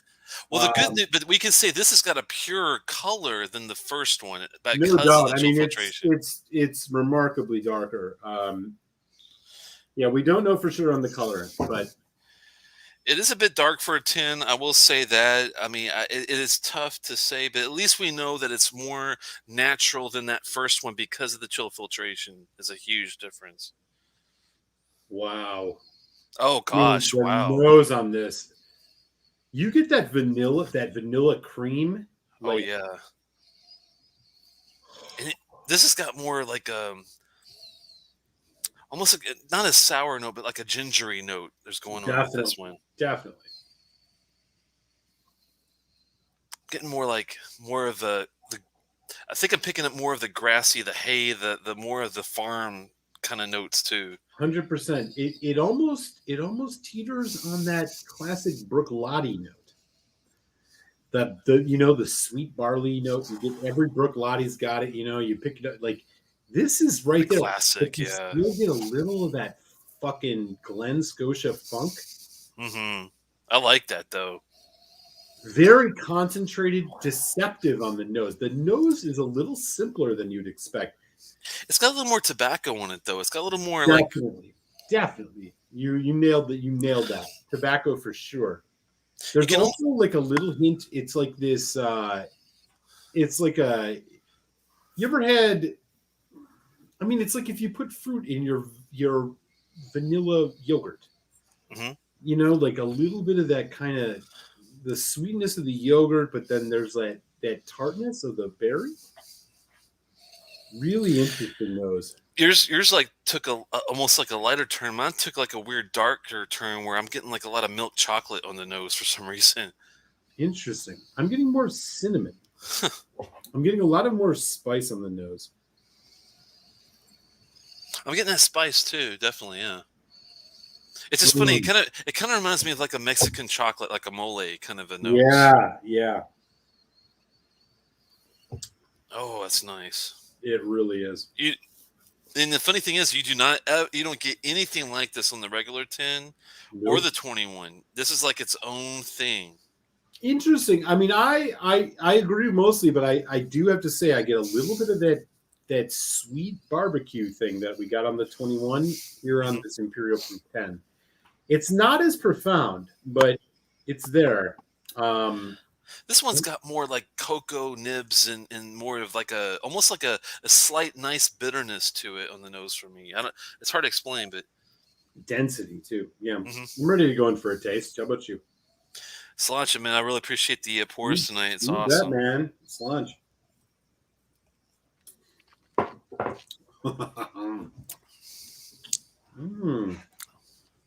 Oh wow. Yeah, when you go from a 43 and you go to what we consider a cast strength whiskey like this, the taste is so much more profound. Wow. Holy shit. That was punchy and like thick. And it's got a hell of a finish too. Yeah, this has got that surging finish that we didn't get too much on the 21, right? Where like you get these like waves. Now they're simple waves. I mean, it's vanilla, chocolate. I mean, it's nothing like super complex, but you get those, those aftershocks. I don't know. I guess we're calling them aftershocks. Oh man, that initial palate is to die for. Yeah, this one, unfortunately, it's unclear whether or not this is going to be, as readily available anymore. Oh, that's so sad to me because the finish on this lasts for a long time. Oh man, and it's definitely more. I'm getting more of the bourbon notes, I think, on the finish. But I'm not bitching. I mean, this to me it goes from like sherry on the nose to more of like a bourbon, like a really damn good, well done bourbon cask on the palate. Mm-hmm. Oh man, this finish is still going too. This is one of the better whiskeys, man. I look. I mean, this is not something you're going to find often anymore. At least I don't think. I might be wrong about this, but if you ever see this Benromach Imperial Proof, dude, this 10 Imperial Proof is. I'll tell you a quick story, man. I was with my wife and we were in Baltimore walking around just because we would like to go and like, try a new restaurant and then we'll go afterward and find a decent bar to have a drink. So we went down there and I forgot the name of this place. It's kind of like something you wouldn't normally run into. It's got like a long name to it. I think it has the word love in its title. I have to go back and look, but I went in and it had a really nice big bar, all wood, like old school classic wood everywhere. I go in and like asked for a whiskey list, and on the whiskey list they had the Glenfarclas 105, which surprised me because you don't see that at a No, whiskey bar. never. So I'm looking down the list, and at this point, I never tried it before. I'm looking at everything. I'm like, hey, bartender, what would you recommend? I like Isla, I like Campbelltown. Usually, what do you think?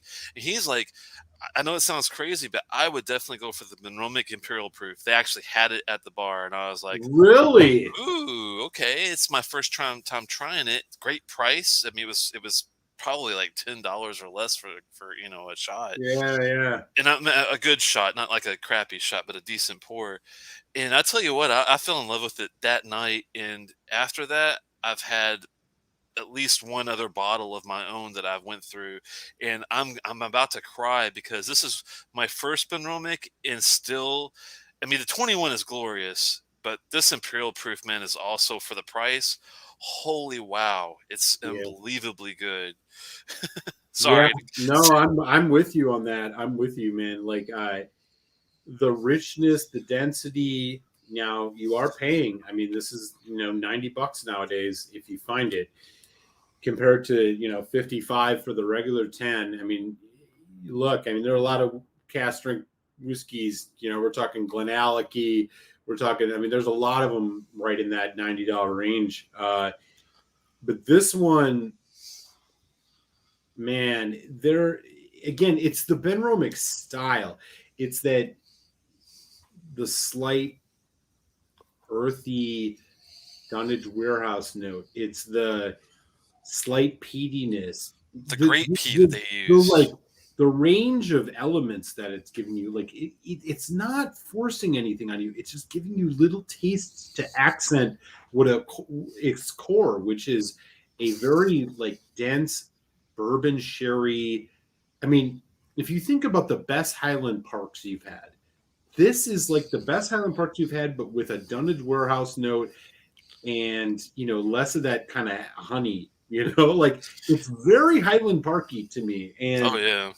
I honestly look, despite all the shit we were talking about the 21s, I mean, honestly, about their presentation, about fucking every one of these, like their presentation could be so much better. They would appeal to so many more real whiskey heads if they did this. And I can't imagine that a lot of people are picking up Benromachs otherwise because of their cheap marketing. Look, this has been one of my favorite distilleries over the last year, and I'm ready to give final scores on these if you are. Yeah, I was just going to say, I did look and verified that both the regular 10 and the Imperial both are 12 to 15 ppm. So even though the taste is more profound, and I get more of a sense of the peat on the nose and the palate without that chill filtration, it's only because of that, because the ppm Yep. level is identical on both. Dude, you're 100. And also to let you guys know, Put if a you're fucking exclamation point on your comment right there, dude. You nailed it. I appreciate it, man. And if you're ever in Baltimore, the name of the bar is Of Love and Regret. That's the one that we went to. That's really they have really good food there If I make too. it down there again, man, believe me. And Winston the Whiskey Cat is here. Oh, nice, Winston. Has he been behaving lately? Let's see what the Imperial Proof does for him. Nope. I still haven't found a whiskey he likes, no matter what. Has he been behaving more recently than last time? he's hit and miss. Has his moments. He definitely can't find I can't find a whiskey that he'll enjoy. But that's nice. all right. He's got other attributes. Do you want to go first on this one since I already did the other two? Yeah, sure, man. Because I do, I love it. I'm gonna give it a great score, but I want you to go ahead and go first, man. So let's start with the regular Benro Mc10. Nice. I think it's one of the better 10-year-old whiskeys you can get. I think the price is great. I didn't even try water on the Imperial. I should do that real fast while you're doing your thing. Oh yeah, go for it. I think the regular Benro Mc10, again, if you like the descriptors that Telex and I have been giving for this, which again, we're looking at a very kind of if you're to compare it to a Scotch, very Glengetty type, syrupy, more thick, bourbon, molassesy, dark red fruit kind of thing, with a little bit of undertones of earthiness and Dunnage warehouse notes, slight peat. Look, the Benro Mc10, one of the best 10-year-old whiskeys you can buy. I think. I mean, it's not Glenallachie 10 cask strength in my opinion, but the regular 10 is definitely a solid dram. The price is still great, even the new branding. You will see. I'm a ooh, I'm okay. God damn it. I can't even say it. I'm so stuck between a 4 and a 375 on the regular Benro Mc10. I think I'm going to sit at 375, which I think again is a very respectable score. Oh yeah. So if you're on the 100-point scale, 375 is like a 86 to an 88. So really good score, great stuff. It's complex, it's characterful, a whiskey you should buy, um, especially if you're in that intermediate whiskey range. Now, going to the Imperial Proof 10, um, this is basically cast strength, and it's basically I don't know the status of it, if it's going to be continued or not. I know it's a little bit harder to get. I know they have a cast strength NAS out there, which goes for around $70. This one is closer to $90. Um, this one, in my opinion, is up there with the 21 that we tasted in the first hour. The complexity, the intensity, the just fucking deliciousness of it all. Even at that price, again, I have not compared this to the cast strength, but I'm a 425 on. Well, I'm a I'm a four. I'm a four on the Benro Mc10 Imperial Proof. So, really good stuff. If you can't get your hands on the 21, if you see this on the shelf, this is a must buy. It's that good. Benro Mc, look, I'm surprised. Me going under 4 on a Benro Mc is a technicality so far. I mean, we did the 15 and the organic a while back, which were both 4s. The 10, it's just because of the comparison here. I'm gonna go 4 on this. So 375 on the regular 10, 4 on the Imperial Proof. But there's a big chasm between the two. I mean, the quality level of this Imperial Proof is just astronomically good. I think the 21 edges it out just in the finish. It just has a more delectable finish, I guess. But again, high marks across the board here for Benro Mc. I just wish they would. Their advertising belies their quality. It really fucking does. So keep an eye out for Benro Mc. Yeah. Before I get into the final notes, Disappear was asking, I assume funky means different than usual.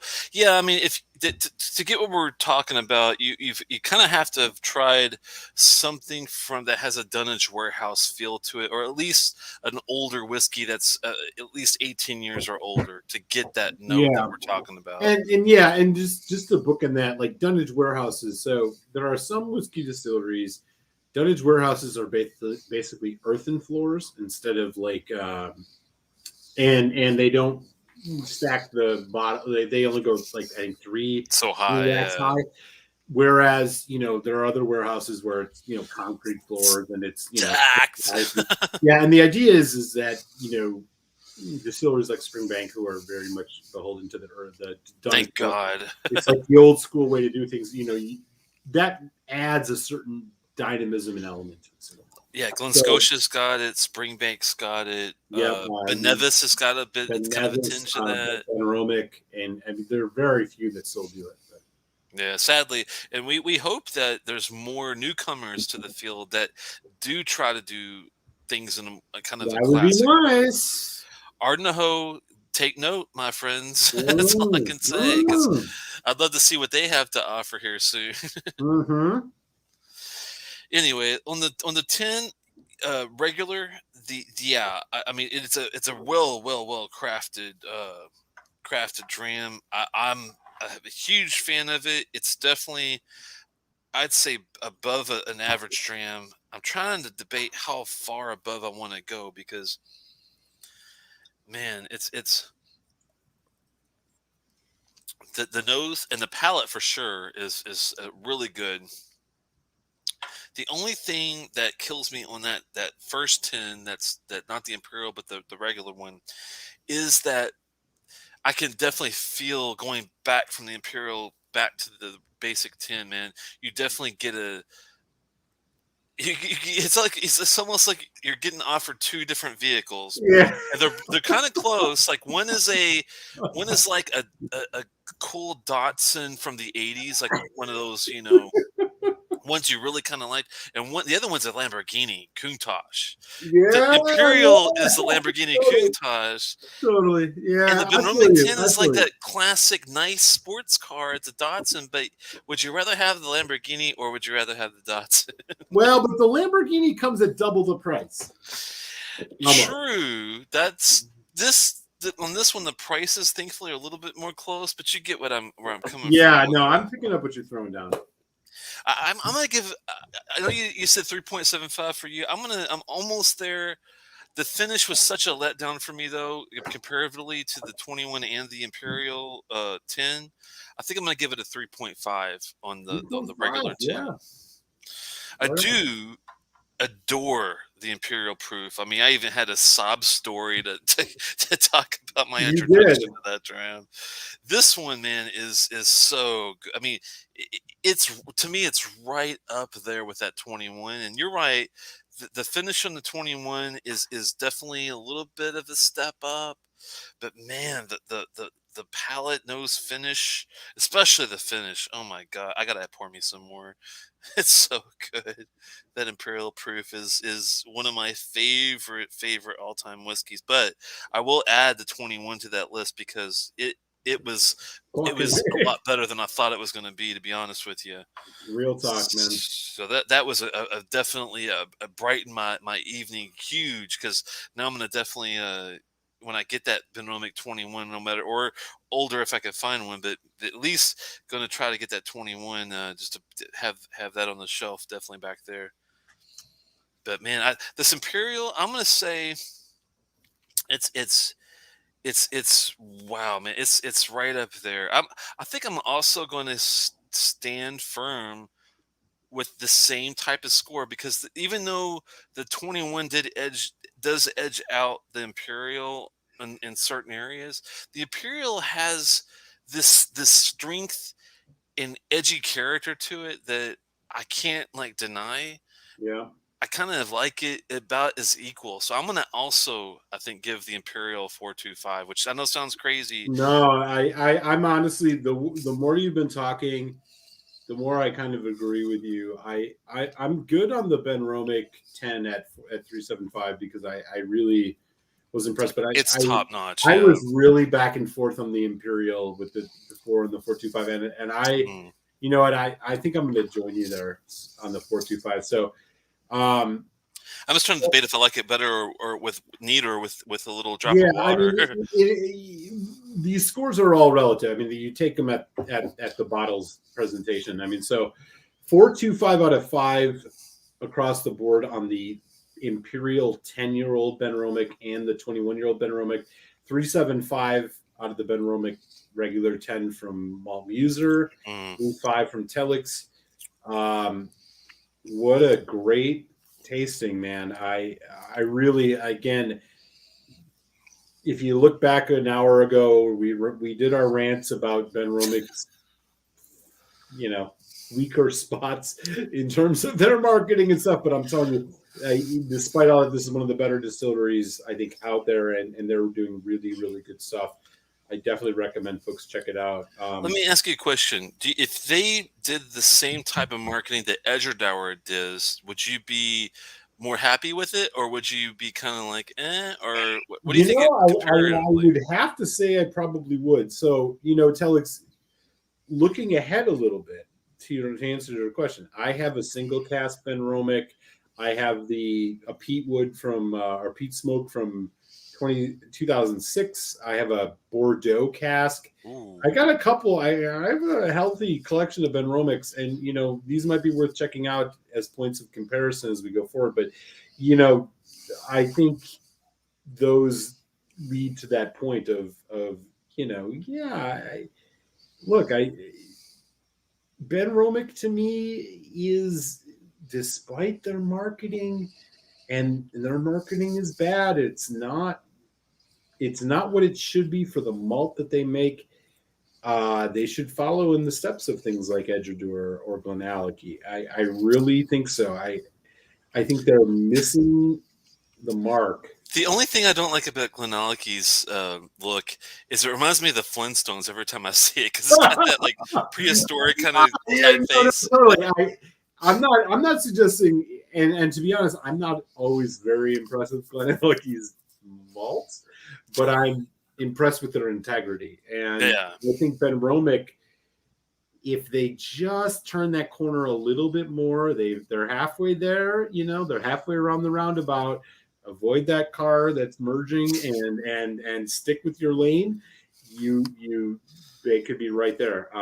Singing the Bon Jovi. Oh, we're halfway there. I'm gonna get copyright stricken. Yeah. No, I'm with you, man. I really just good Scotch, man. Good fucking Scotch whiskey. And like I said, I got a couple other Benromics, maybe at some point in time down the road.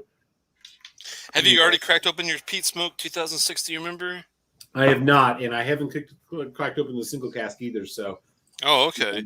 I'm really curious. I'll definitely sub just. I'm already subbed it. I'll definitely keep notice when you launch that review, because I want to see the comparison of what you think of the of that one with the other ones that we did. Yeah, and I think that we can definitely play it by ear, and maybe there'll be another part 3 Benromach show. I mean, we've done a lot of Benromics, and I think you and I have both been really impressed. And so this is a distillery we definitely recommend folks look out to. Oh, no hesitation. Comparatively, when you look at other, like Eberfeldy or Abelauer or, yeah. I mean, even Kalila, I would definitely steer people towards Benromach way before I would steer them towards Loch Lomond or Oban or, that kind of stuff. Yeah, I'm in complete agreement with you on that. All right, Telex, I'm going to, I got to wind myself down here, but hey, man, it's been fun. And always, if I don't talk to you before, I hope you have a wonderful Christmas holiday and New Year and all of that. And, we'll look to get another show together and taste some stuff periodically. Like I said, I got, I'm sure you have some things. I got some things we could, throw a nice tasting together at one of these days on the horizon. And of course, you guys just definitely want to give a shout out to everybody who has hung out and supported us all this time. Be sure to subscribe to Telex Whiskey Tech if you haven't to. Click that thumb. Yeah, and smash that thumbs up. Throw a sub to Malt Muser if you haven't. And Telex and I will continue to get together periodically and yeah, it's going to be interesting getting through this this next month. It's going to be crazy with this renovation and holiday. But yeah, I'll definitely keep in touch with you, and then maybe after the first of the new year, we can figure if we can see what's going on. Let's do that, man. Best to you, man. Much love, brother. This has been a lot of fun, and much love to everybody hanging out. I hope everybody had a great Thanksgiving. And I got a review dropping Friday of the new Highland Park. So if you haven't subbed yet, check that out. And with that, brother, I'll talk at you soon, man. Stay up. I'll see you soon, man. Take it easy. You were asking if I was going to stay on. I might stay on a little bit and just see how you guys are doing. I haven't got the chance to chat with you guys as much as I usually do. That's the only tough thing about having a co-host, which I'm not taking away from Eric by any means, but it's hard to keep up with some of you guys on the side. I'm gonna go back a little bit to see if I missed anything. The Spade from Mare and the Benromach 13 Madeira barrel from me, but I've only had these two peated space size. You know what? I heard the Spey from Mare. I've had the 18, which was it was an okay 18. It wasn't my favorite, but it was not bad. I've heard that the Spey from Mare is actually a really one to look for. So I'm gonna have to try to see if I can find that on the side and see how that goes. The Benromach 13 Madeira I've not had, or the Burning Moss. I've heard the Burning Moss intensely peated. I've heard of it though. I'm wondering if that's kind of like an Octomore maybe. Excuse me, or is it at the Octomore level on ppm? And when I say that, I mean, is it at least 169, 170 ppm or higher? Usually Octomores, if I remember correctly, range from 170 to 2 to 300ish, somewhere around there on the ppm level, and it's no joke. There is a huge difference. Yeah, the Benromach stuff is definitely from Benromach is the Peta stuff is actually really good. Is Enoch Highland? I think Enoch is Highland, aren't they? Let me take a quick look just to verify. I can That's one issue. I always get the Highlands and the space sides mixed. Enoch is officially a Highland, so there you go. Yes. Balvenie is probably my favorite peated space side. Yeah, I think Balvenie is probably there. But I'm telling you, if you never had a Benromach, their peat quality is right up there. I've never had a bad peat from Benromach so far. And I've had a lot of peated whiskeys from them. I've had the 10, the Imperial, the 15, the peat smoke, the 21. I mean, they're all pretty damn good. I've never had a bad peat from them. Smoke wagon is not chill filled. Okay.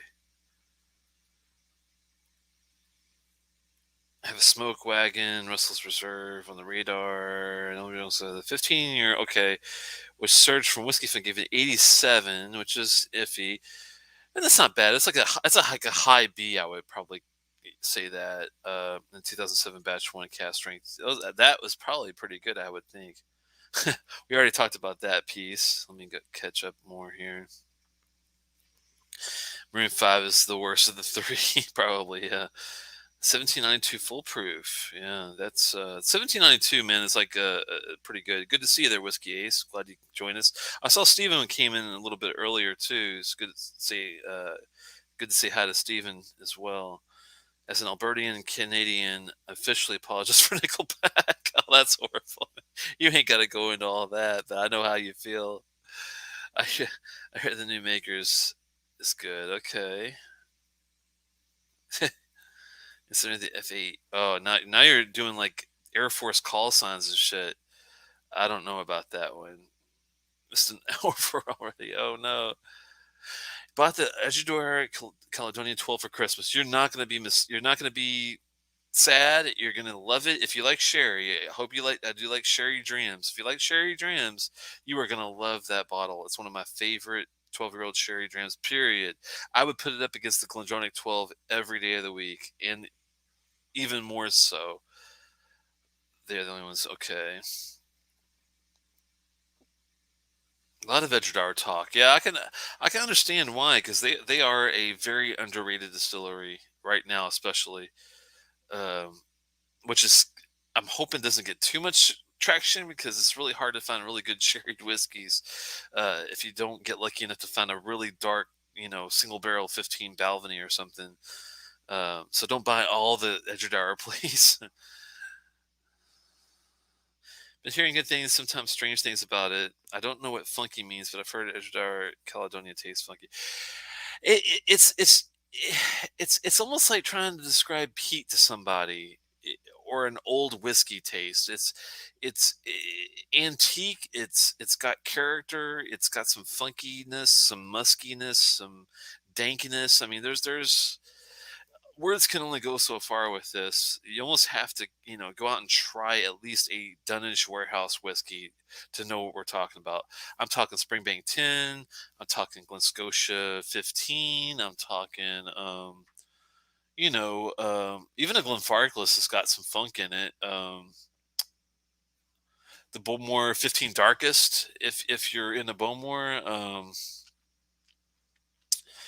Trying to think of some other like really good funky. The Benevis 10 original distillery release has got a little funk. Little, I mean, sometimes the funk can be sulfuric, but that's a whole nother type of funk altogether.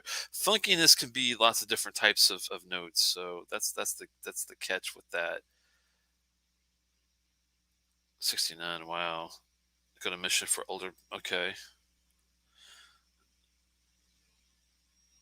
There are a few online Scotch tasting charts. I was wondering if anyone else uses these. I used to when I first started. I did. Good to see you there, Stephen. Of course, a simple chart, but don't really know how reliable it is. I've seen some older charts. I'm sure you've got them too, where they have like the sherry stuff on one end, the light stuff on one end, and the smoky stuff on one end, and or peated, and they have, yeah. I mean, to put it in a nutshell, if you want a really nice just straight up peated dram, go for a Bruichladdich Octomore. If you want more of a sherry peated dram, go for an Ardbeg Ugadal or a Lagavulin 16 Distillers Edition. If you like PX, if you're more just Oloroso, then stay away from that. But there's lots of options out there. If you're more of just a basic, nice, clean taste Highland, go with the Dalwhinnie 15 is a great starting point for Scotch, I'd say. If you're into straight sherry, Glendronach 12, Macallan 12, Balvenie has got some nice sherry drams like the 15. Single barrel is probably the best for your dollar. I can go on and on, but you get the gist of it. There's definitely charts, but I would just try different things. And yes, you might get burned in a couple where you might not like it as much, but at least you figure out what you like and what you don't like. You got to take risks when it comes to whiskey tasting, and it is subjective to a degree. You got to be careful with subjectiveness of it because some people like myself love sherry and love peat, or those two together. Not so much the peated straightforward unless it's high ppm like Octomore.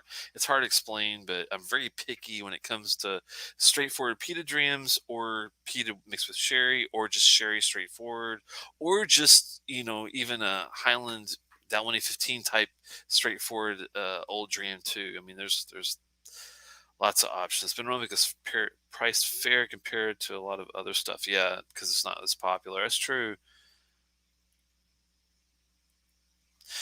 Books can help. There are some good books out there. I've got one back here. Tasting whiskey was a decent one that a relative gifted me, which is good. Kind of got into the mitts. Yeah, it can't help. I'm sorry, it can't hurt it to at least do some. I have some confliction. Sherry cask and part sweetness, so I hear. Bourbon cask and parts vanilla. Thing is, I don't like much either. So, okay, sherry is not always sweet. Now, sherry can be very, very savory, like an Oloroso sherry. So keep that in mind. Your PX sherry is your sweet sherry, so stay away from PX. You want to try an Oloroso sherry dram, I'd say, with that. Bourbon is not always sweet, even though there's vanilla, because the oak and the woody elements can balance that sweetness. So you gotta take that into account, man. Definitely. I'm trying, man. I'm trying to help you out here as much as I can. Good to see you, Ben. No comparison with Octomore. Gotcha. That's sad, but understandable. I will have a bit. Okay, thanks for the recommendation. Yep. Erin is a pretty peaty whiskey. The Mockramore. They stopped making it. It's still around on the shelves. Yeah, that's one I haven't tried. The Erin with peat. I've heard kind of mixed reviews on their peated whiskey, so I've kind of stayed away. Now they've started doing the LAGG distillery by itself as a new peated dram. I'm curious to see what they do with that. That might be better. I don't really know for sure what sherry dram is. Okay, well, let me see if I can find the. It might be kind of tough for me to find it, but I'm gonna see if I can find a chart just to share with you real fast. Let me see if I found one. It's not the one I wanted. One second. I thought I had it.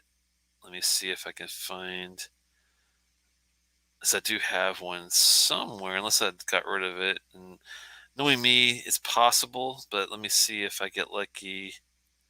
Go back far enough to see if I can find on my Google Drive. I got a Scotch directory that I try to keep a lot of that. I might get lucky. Let's see. Here we go. Okay, I'm gonna share this with you, just to give you an idea of where we're going with this. I'm gonna share my screen, and we're gonna go up here. So, okay, so here's your chart that you were talking about. Hopefully, you can see this okay to an extent at least. Let me see if I can make this bigger. Let me zoom in so you can maybe see it a little better. Yeah, we'll do a little scan around here. Okay. So sherry is, as you know, is a like a wine almost pretty much. It's there's PX sherry, there's Oloroso sherry, there's Fino sherry. There's lots of different types. Some of them are sweeter than others. Some of them are drier than others. Like Fino is a dry type of sherry, I'd say comparatively. Oloroso is not as sweet. PX is your more sweeter sherries. Sherries. That's your Lagavulin Distillers Edition is a PX sherry. Um, your Ugadal is more of an Oloroso sherry, even though it's a heavier, on the realm of sherry involvement. It's definitely more on the drier side. So the Ugadal is not going to be a very sweet dram. It's savory and smoky. It's got some fruity characteristics, but it's not necessarily always sweet. So don't think that just because it's sherry, it's always sweet. If it's PX, yes. Your more sweeter sherries are like your Macallans, I'd say, Abelauers. Um, these are probably more, I'd say, Santa is definitely, I would say, a more sweeter. Even there's, it's more Oloroso too. I mean, there's it's kind of a combination of both. I'd say on that. Those are your all the things up in north here are all your sherry drams, and some are heavier than others. But it also you got to take account of the type of sherry, and then you get to your ported whiskeys like your Kinta Um, we talked about the Benromach peat smoke is up in this area, the Corryvrecken, the Holland Park 15, Glenlivet 15. And then you get to like your middles, which is more, this is also more, I'd say more of your spice, like, not spicy. I was thinking Gelicky. Cragganmore is kind of the, yeah, middle of the road with Springbank, but just because these are in the middle doesn't mean they're quality middle. I would put Springbank quality wise way above a Cragganmore or Glenfiddich every day of the week. So also try to know which distilleries put out more quality drams than others. Um, you also have your more just straightforward peated stuff. That's your Octomores, your Port Charlottes. But you can also you throw Ardbeg tins in there, Lefroy tins. Not maybe as high on the peat, but they're there. And then like I said, that 1E15 is my go-to straightforward, no frills, great Highland, no peat, no smoke, no sherry, no nothing. Glenkinchie 12's okay. Auchentoshan, American oak, that kind of thing is kind of in there. I would probably stick to Dalwhinnie or maybe Macallan if you can afford that level. Not saying it's always worth it, but it's definitely not a bad dram. Old Pulteney's are also in there. Glenlivets. So it is a pretty good shows you your peat side, your basic light side, your sherry more sweet PX type stuff, and also your more Oloroso dry kind of stuff. It's all in there. So hopefully that I would do more research into sherry types. Like I said, there's Fino and there's PX and Oloroso and other types. Definitely look into that and see which one appeals to you the most. I'm not into Bowmore that much either, so uh, definitely skip that. Look for the new L5 US that just came out. Beneficent and Kalila Sherry Monsters in a decent price. If it's independent, that's for sure. And that's the catch. But yeah, I'm always up for an Adelphi release. They're my favorite independent bottling. So there you go. Good place to start with peat and sherry is also, yeah, he's right. Holland Park is a good choice. The 12-year for cheap side. If you don't mind getting a little bit more into it, 100, 130. The 18 is one of my favorite drams of all time. I wish I knew what sherry peat. Got so much to learn yet. Yeah, it's okay. I'm glad to hear that sherry isn't always sweet. Yeah, it's definitely not. Like, yeah, Oloroso is definitely where you want to stick. Yeah, if you can, if 130 is not too high for you, I would so definitely go for I'd say the Highland Park 18 is a pretty damn good starting point. Cohen said the cast strength number two for the money. Now I've heard mixed reviews on the one Cohen. What did you think about the original Highland Park cast strength release one? Was it not worth the money? Because I did hear kind of iffy negative things about that. And what is it about the two that you like more enough to say it's worth the money? I'm just kind of curious. Mm, I had to have a ending with that one. I'm gonna have one little more pour here. I'm gonna go with one that is for you, disappear. I would say this is not one that I would recommend for you right away because this is a PX cask. But I love PX. This is the Carriage's new PX, and as you can see, I'm getting towards the sadly the end of this bottle, man. This is a really good whiskey. This new Carriage's kicks the shit up and down the street with that port wine cask matured from last year. Not even close. Thank God Almighty, because that was the biggest letdown to me was that port wine maturation. I'm sorry. I know some people love Lafroig, and I do too. I love them, but I will call them out whenever I don't like something. But I do think they did a glorious rebound with this PX from this year cast strength. Carriages, man, Carriages is, with the exception of that last one, it's one of the best series I've ever had. I haven't had the really early 2008, 9, 10, 11, 12 area, but going from 13 on, I've had all of them. And damn, they're good usually.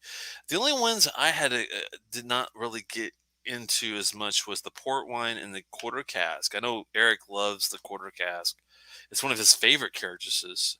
For me, it just wasn't there, but I love the 2015 organic barley, not the 15-year. That's another one that was kind of a letdown. But the 2015 organic barley one was ideal. I love the Madeira cask. I like sweet drams. I even love the triple wood cast strength. I didn't like the regular triple wood, but I love the cast strength version. So that says a lot. The Highland Park 18 seems a bit interesting too because it also is up there on the smoky side. That is not what I would characterize as a smoky whiskey disappear by any means. The smoke level on a Highland Park 18 is very, very minimal at best. Let me see if I can tell you Highland Park 18. Is it even it is peated, but man, is it slight. There's not a whole lot. Let me see what the ppm level is. Highland Park 18. What is their ppm level on that Joker? I'm thinking it's got to be in the very, very low end. I mean, here we go. The Highland Park 12 is around 20. Is the 18 even close to that? I would think it's lower than that. It definitely does not taste at the 20 like 8 like that level. Let me see something else 1 second. ppm. Oh, I hate it when you got to do your date of birth. That's always fun.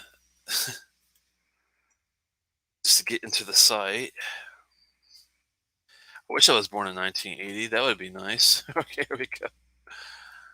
Do they say the ppm level here? I'm gonna guess probably not. I'm not sure why it came up as even an option. But you never know. Let's see if because usually they just give you the marketing fluff that you don't want when you go to the actual sites. Yeah, it was a bunch of BS. So, 4? Is this 4 ppm? No, I can't. Is it? It could be that low. Let's see. Highland Park whiskey.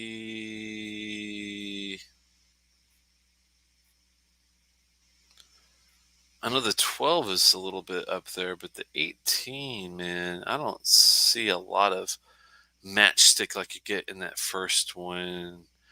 I'm probably not gonna be able to find the exact number, but if I had to take a guess, man, it's got to be close to like I would think 5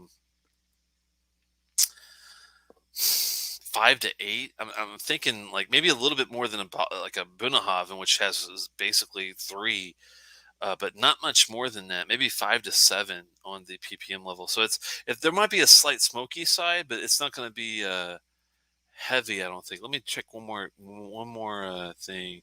Yeah, the smoke level is a little bit higher than the peat level, but both levels compared to the fullness and the richness and the sweetness. Well, sweetness is a little farther down on that. Vanilla, fruity, no, like the fruit levels are high in the Holland Park 18. I would say the fruit is probably the most prevalent note next to just being rich, full. Looking at some even some graphical information on that.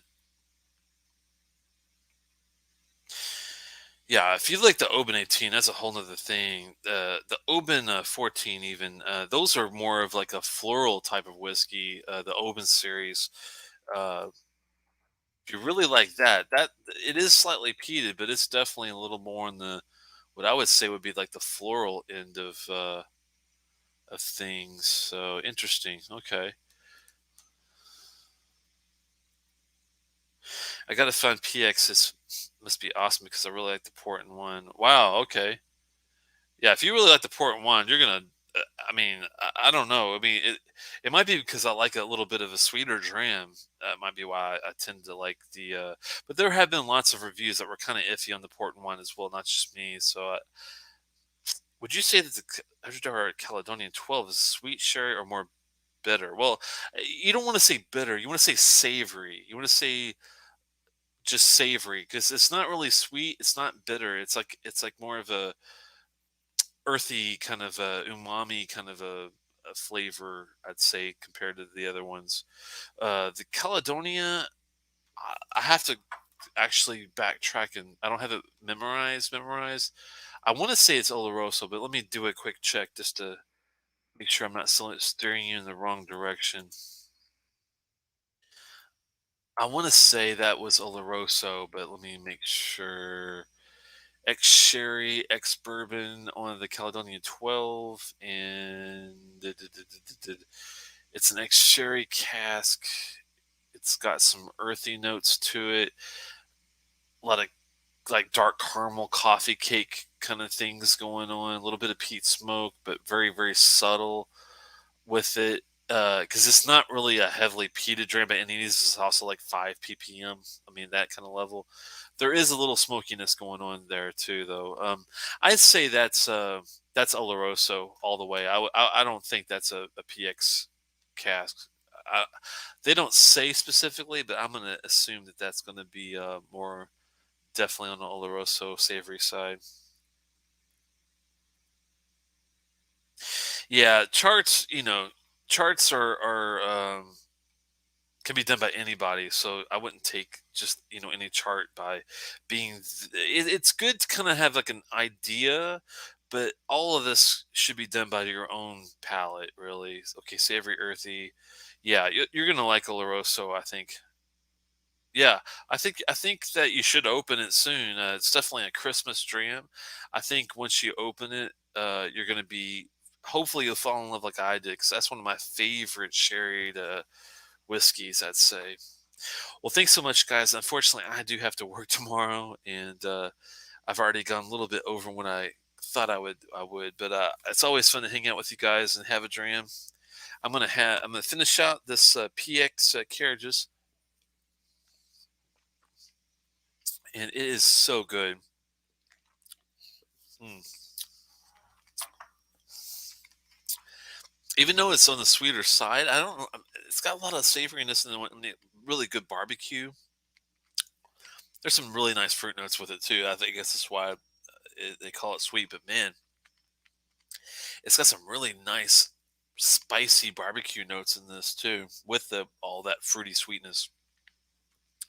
That's the catch. Just because something is a PX, I would not discount it because sometimes certain notes from a cask can be balanced with certain things, characteristics of the cask on the bourbon side. So don't always think a PX is something that you're not going to like. My biggest advice to you is to try to not buy the bottles all the time, but find ways to get taste. For me, expos were great. Like I went to DC and New York and went to some whiskey fests for a couple of years just to try 35, 40 different drams. You do feel like you're a bit of a machine, but if you play your cards right, you've got plenty of water, you've got something to snack on, or they're serving dinner, definitely eat with it.